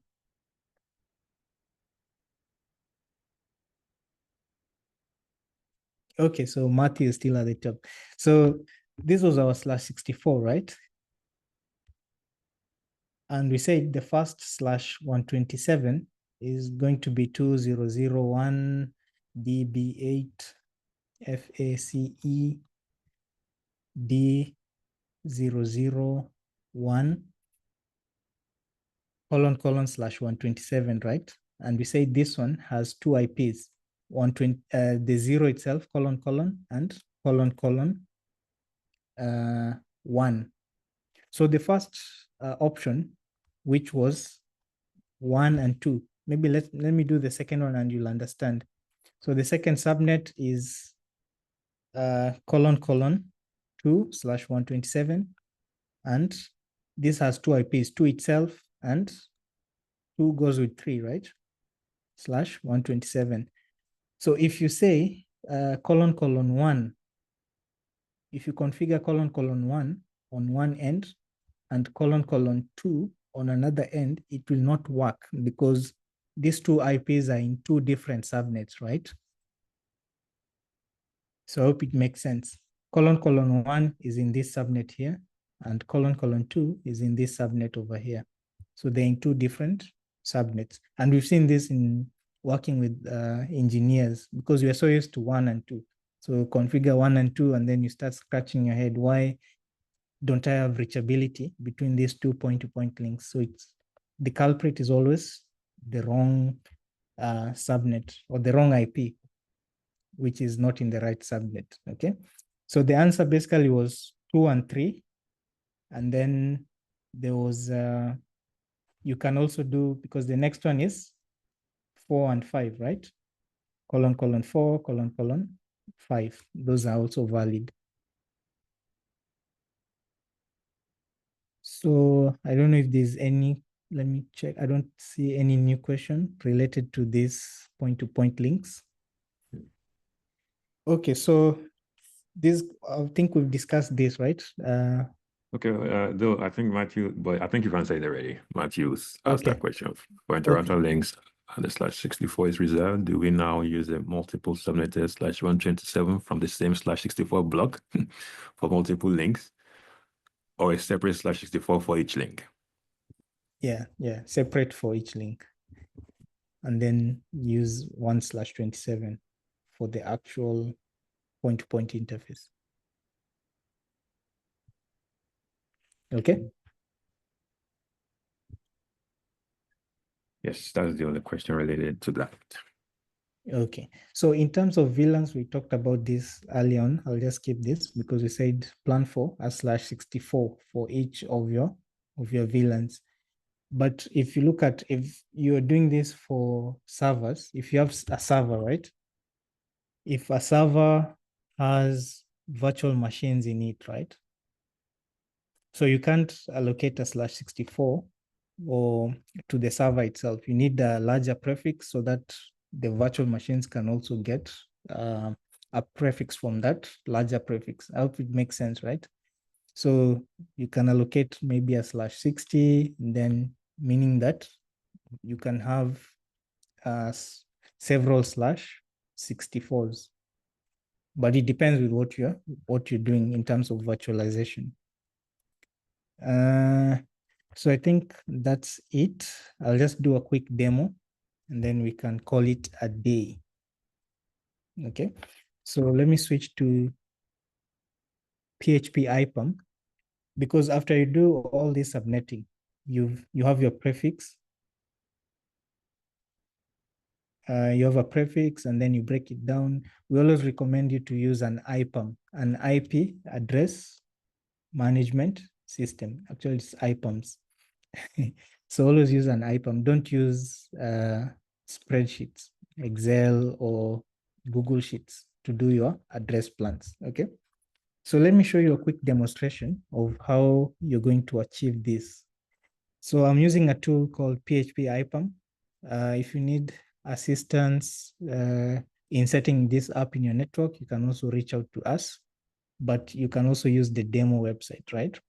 So I'm going to go to, once you log in, go to the IPv6 section. Actually, I need to log in again. The login details are down there, but you can do this at your own time also.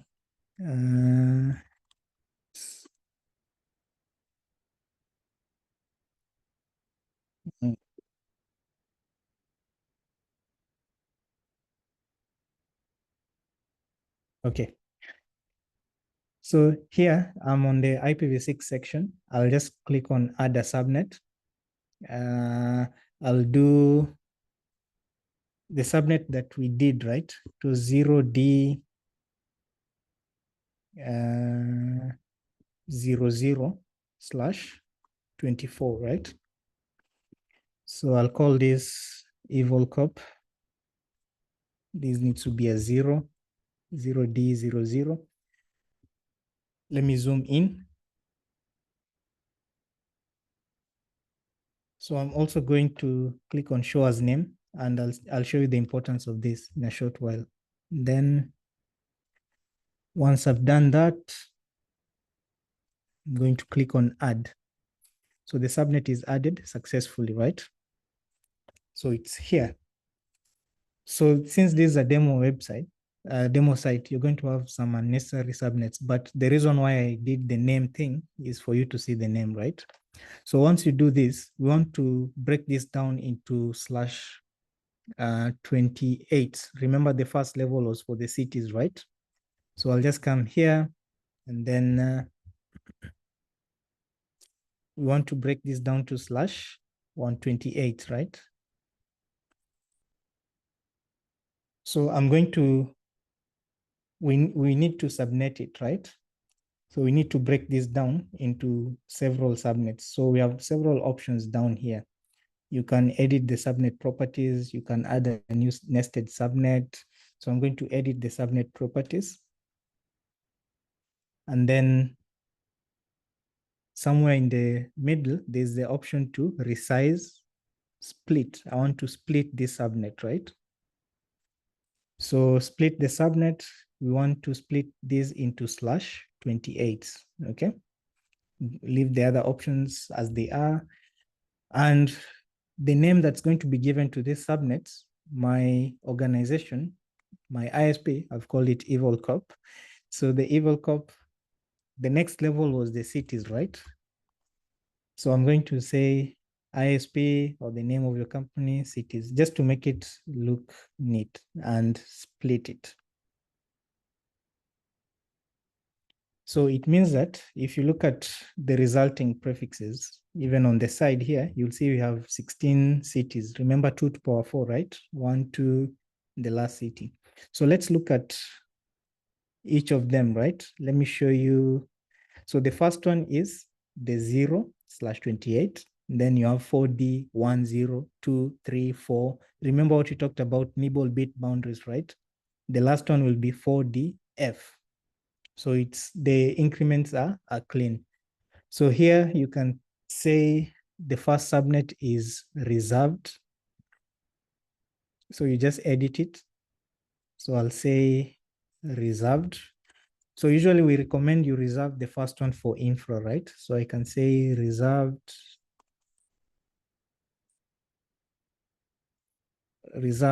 infra, okay? Just to rename it, edit it. And then the first city, I'm going to pick subnet number 3, okay? But of course it depends with how you want to do the allocation. So I'm picking subnet number 3 because I'm leaving 2 free. You see, if I leave 2 free, even though infra is enough, right? It will never grow past this /28.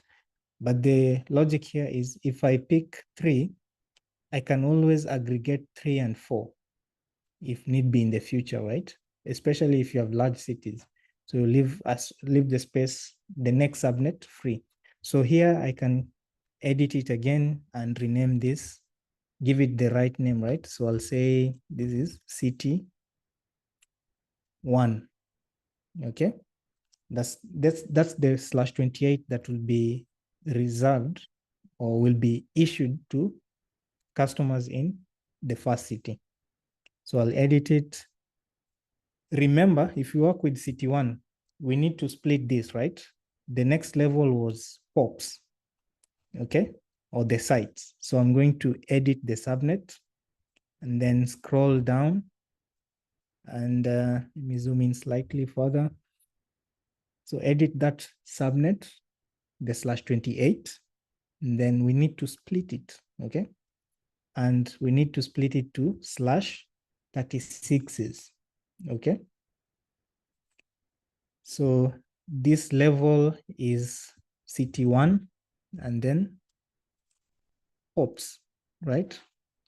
So the naming will be POPs. The software will do it automatically, POP 1, 2, 3, up to 256.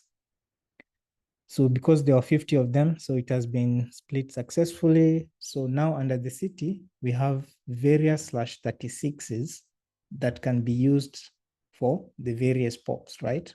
So it's the same thing. You rename the first subnet, for example. This can be used for POP 1. And then you can skip to leave room for growth, skip several, since we have enough room for growth, right? Our estimates was 50, but we have 256 of this, right? So you can skip several subnets and then maybe the fifth one over here, this can be for POP number 2. And as you keep on subnetting it, okay? So next level was the customers, right? So typically you'll have address provisioning mechanisms. So if it's prefix delegation, I think Ola will talk about this on Friday. So you're going to, the configuration that you'll do, the pool, is going to be this prefix over here, because we already did the estimates and saw that if you're to give out /48, then this is the prefix that we need, right? But if you're to do it manually, let me show you how you do this. With this tool, with this exact tool, I can't go from 36 to 48 directly. Let me show you why. So it has a limit of up to, so you see I can only get up to 44, because if I split it, there are going to be lots and lots of subnets, right? So if you're using PHP IPAM, what you need to do, if you just want one subnet, instead of editing and resizing, you just click on add a new nested subnet, okay? So the subnet that you want to add is a /48. So you scroll down to 48. 48, where is 48? Okay, and then you can pick the first one, or let me pick the second one, and then I say this is customer 1. And then show as name, yes, and add it. Okay, so you can see in the hierarchy, you have the first 36 for the first POP and the customer's prefix. So if you're going to allocate customer 1, this is their prefix, 422001 for D20:1:/48. So I think that's it in a nutshell. So you do the same thing for the other cities and for the other customers. But basically, if you grasp the concept that we're talking about, all you need to do if you're working with this tool, if you decide to go with this, since it's free, right? All you need to remember is if you want to split your main block, this is the /24, you just edit the subnet properties and then split the subnet. I can't do it because I've already done it, right? Or if you want to get an exact prefix, instead of splitting, you'll just click on the subnet and add a new nested subnet. Okay, and choose the prefix and add it. So I think that's it. I don't know if I've missed anything, Ola. I think we are good, unless there's any question. Yeah, I've been answering them in the chat, I mean in the Q&A section, but I think some left, which I don't think all right, so I think is it from Daniel here, Elihu Ruma says if we don't care about number of hosts in IPv6, how do we plan router to router or point-to-point links? So I think you've answered that already. I believe so, Daniel. For this other one, I thought I answered that. Oh, am I in open? Oh, sorry. So in which case I have IPsec site to site VPN. What kind of prefix do I use for encryption domain? Say non-announced or requested or UL unique local. So I said you should use unannounced. You can do anything with the unannounced prefix. What is this one now? Same thing from Daniel. Okay, no, same question. Okay. So Matthew B. where he says, I have noticed two IPv6 global unicast addresses on the host, the temporary and another. Which one we use when sourcing traffic to the internet? This is outside this session, but it will be the temporary one if you got your address through automatic address assignment. So temporary addresses are generated when you have with a with privacy extension. We'll look at that next on Friday, sorry. Yes. So yeah. I don't know what Ronald says. How did you get 8 bits? I can't remember where that was. I'm sorry, Ronald. And anonymous attendee against this. Why do we use 2001 db8 : 32, which is a documentation prefix? Can we use 1001 : 32? No. Yeah, 20 is a documentation prefix, right? Because I'm showing you examples. Typically, you'll use your own prefix, right? Yeah. Yeah. Yes. Most of the text you see IPv6, they use the documentation prefix there. Someone says something about, sorry, Samuel, not someone. Someone says, yeah, come again on the security reasons for the start. I don't know where that was. I was trying to figure out that one out also.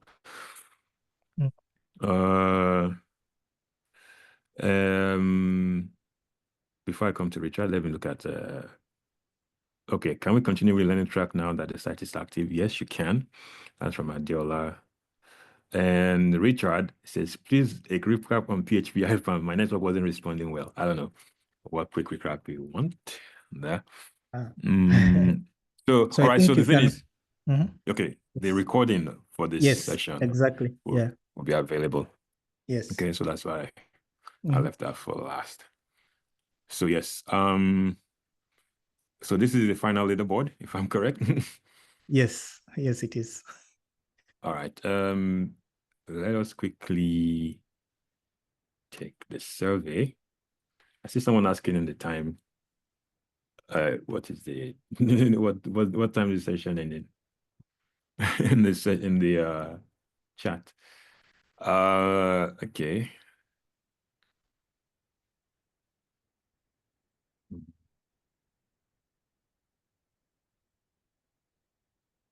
Let's stop sharing. Okay. Yeah, that's fine. That's fine.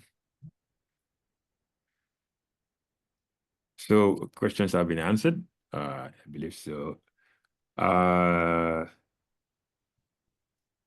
Okay, so Mukama is asking if how questions will be. I mean, will the video be available today? Yes. So it's been a long session, so we have to wait for it to process on Zoom, and then we have to wait for it to process on YouTube also. So, but today, maybe I close up business today, we'll get it. All right.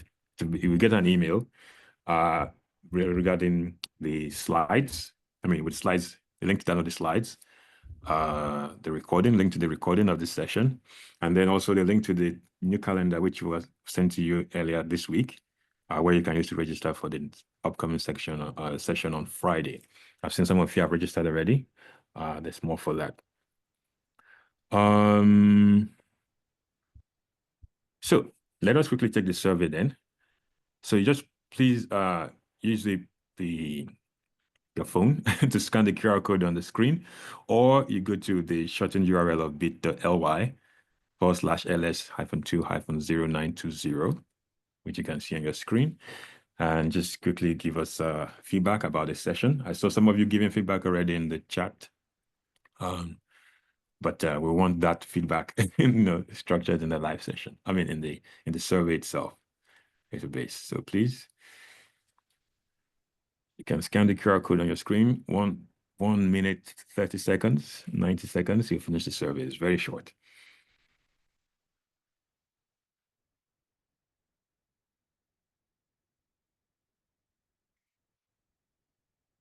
So while you are doing that, Kosam, you're saying no, the selection is just it's the algorithm that, I mean, based on how quickly you answer the question, that's how the points are generated in the Menti, and then then it calculates who's on the top of the leaderboard. So there's no behind the scenes selection. Now, the draw we're going to do for the 2 lucky winners after the survey ends now is based on luck, pure luck. All right. So 2 lucky winners in this session. This.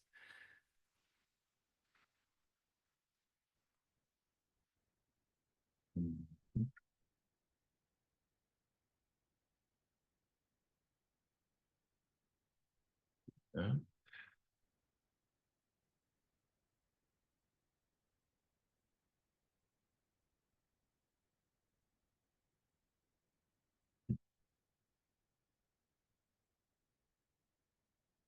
Just quickly check how many of you have completed the survey. Sorry. I think we have about 156 of you on the wheel of names. So I'm looking for a healthy number for the survey.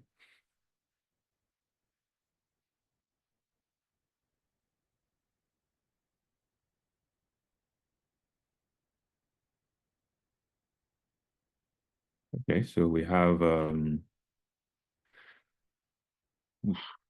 just 24 full completions. We have 50 partial. So some of you are still filling it. So please, before the yellow circle completes its course, please help us with this survey. Thank you.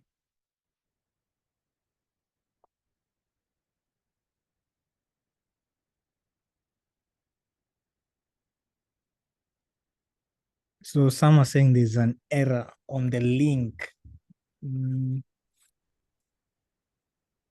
I think the one someone pasted here.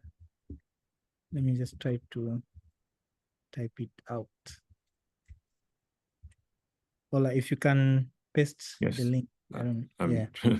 Let me quickly try. Or just copy and paste, because if you, yeah. Let me try the one Ruan shared. Yeah, so copy the one Ruan Nell has shared. Yeah, just copy. Don't click on the one that was shared earlier on,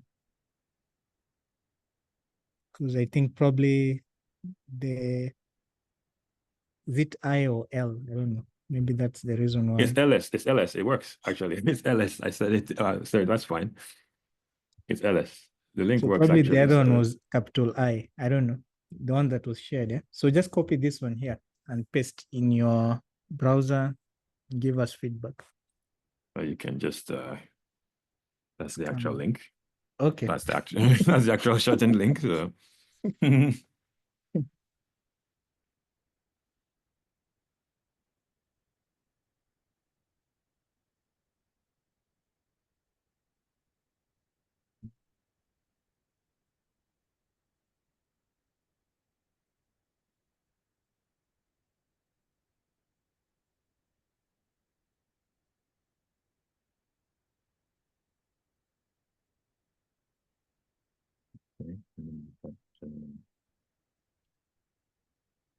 All right, so we have 66 full completions now. Maybe we should get about 70. That'll be fine. So 4 more, please, before the circle completes.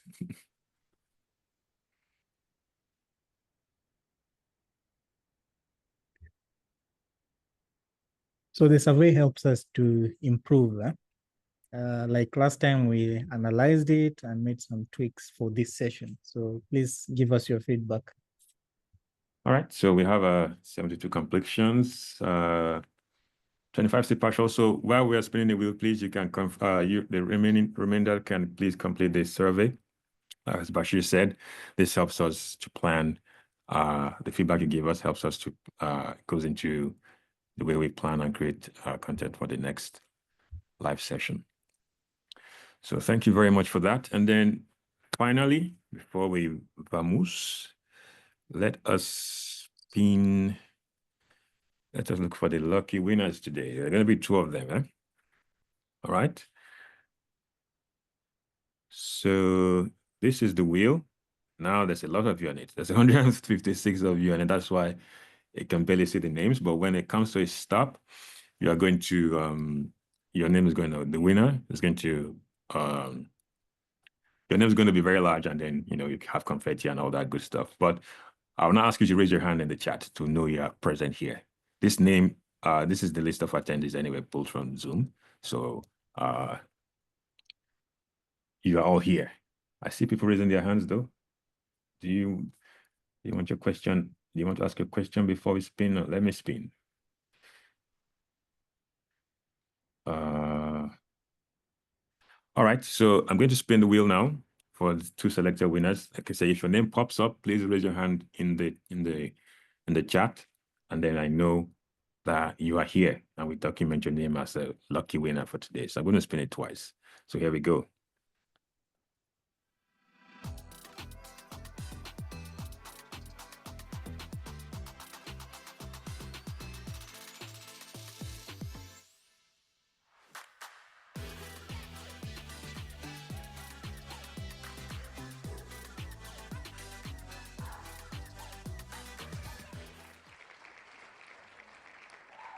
So Wangani Tembo, are you in the chat? Are you there in the chat, please?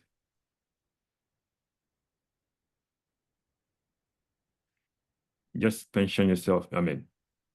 Let us know if you're here. Otherwise, you have to remove your name if you're not here, and then we spin again for those who are here. Okay, I don't see.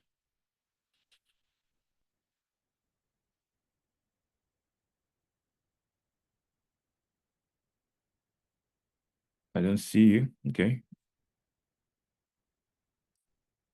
All right, so I'm going to remove Ngani from there and spin the name wheel again.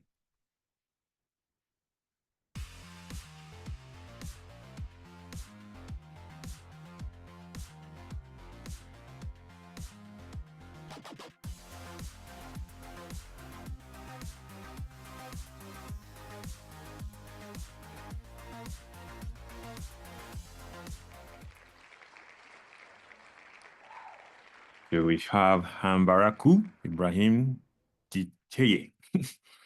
There you are. I see your hand. Thank you very much. So that's the first winner. That's our first lucky winner in this session. So that makes 6 now. The top 5 in the leaderboard plus our lucky winner, the first lucky winner now. So let me remove his name from there, and then I'm going to spin again for the second lucky winner, and then we close.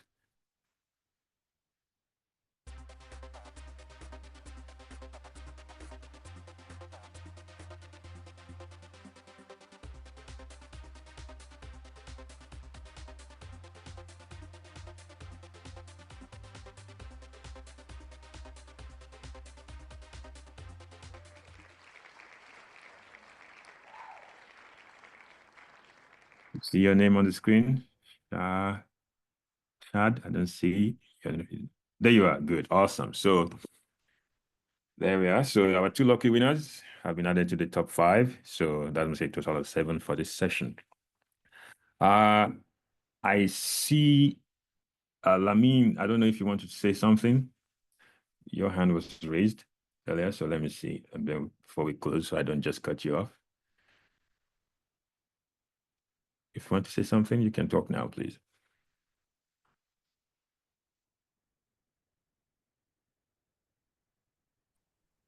It's okay. It's okay. It's okay. All right. All right. Thanks then. Thanks. Cheers. All right then. So thank you again for coming to this live session. And again, thank you for bearing with us till the live website became live again. So we'll be meeting again on Friday, the 27th of September at 2 p.m. Mauritian time. But like I said, today, so we are kind of ahead of most people in Africa. So by the end of today, you will get an email with a link to download the slides in PDF format for this session. You get a link to the video recording for this session. And then you also get a link to the calendar for the live sessions where you can register for the upcoming events. You will get a single link to the one on Friday, but you also get the calendar where you can register for future events, the two that are going to happen next week also. They're all on that calendar already. All right. So with that said, I would like to thank you again all for coming here and waiting with us for over 2 hours. Thank you very much. And congratulations to all the winners, which will also be in that email. So we'll see you all on Friday. That's in 2 days or in a day, if you put it that way. All right. So thank you again, and you take care, and good evening from our end. Bye.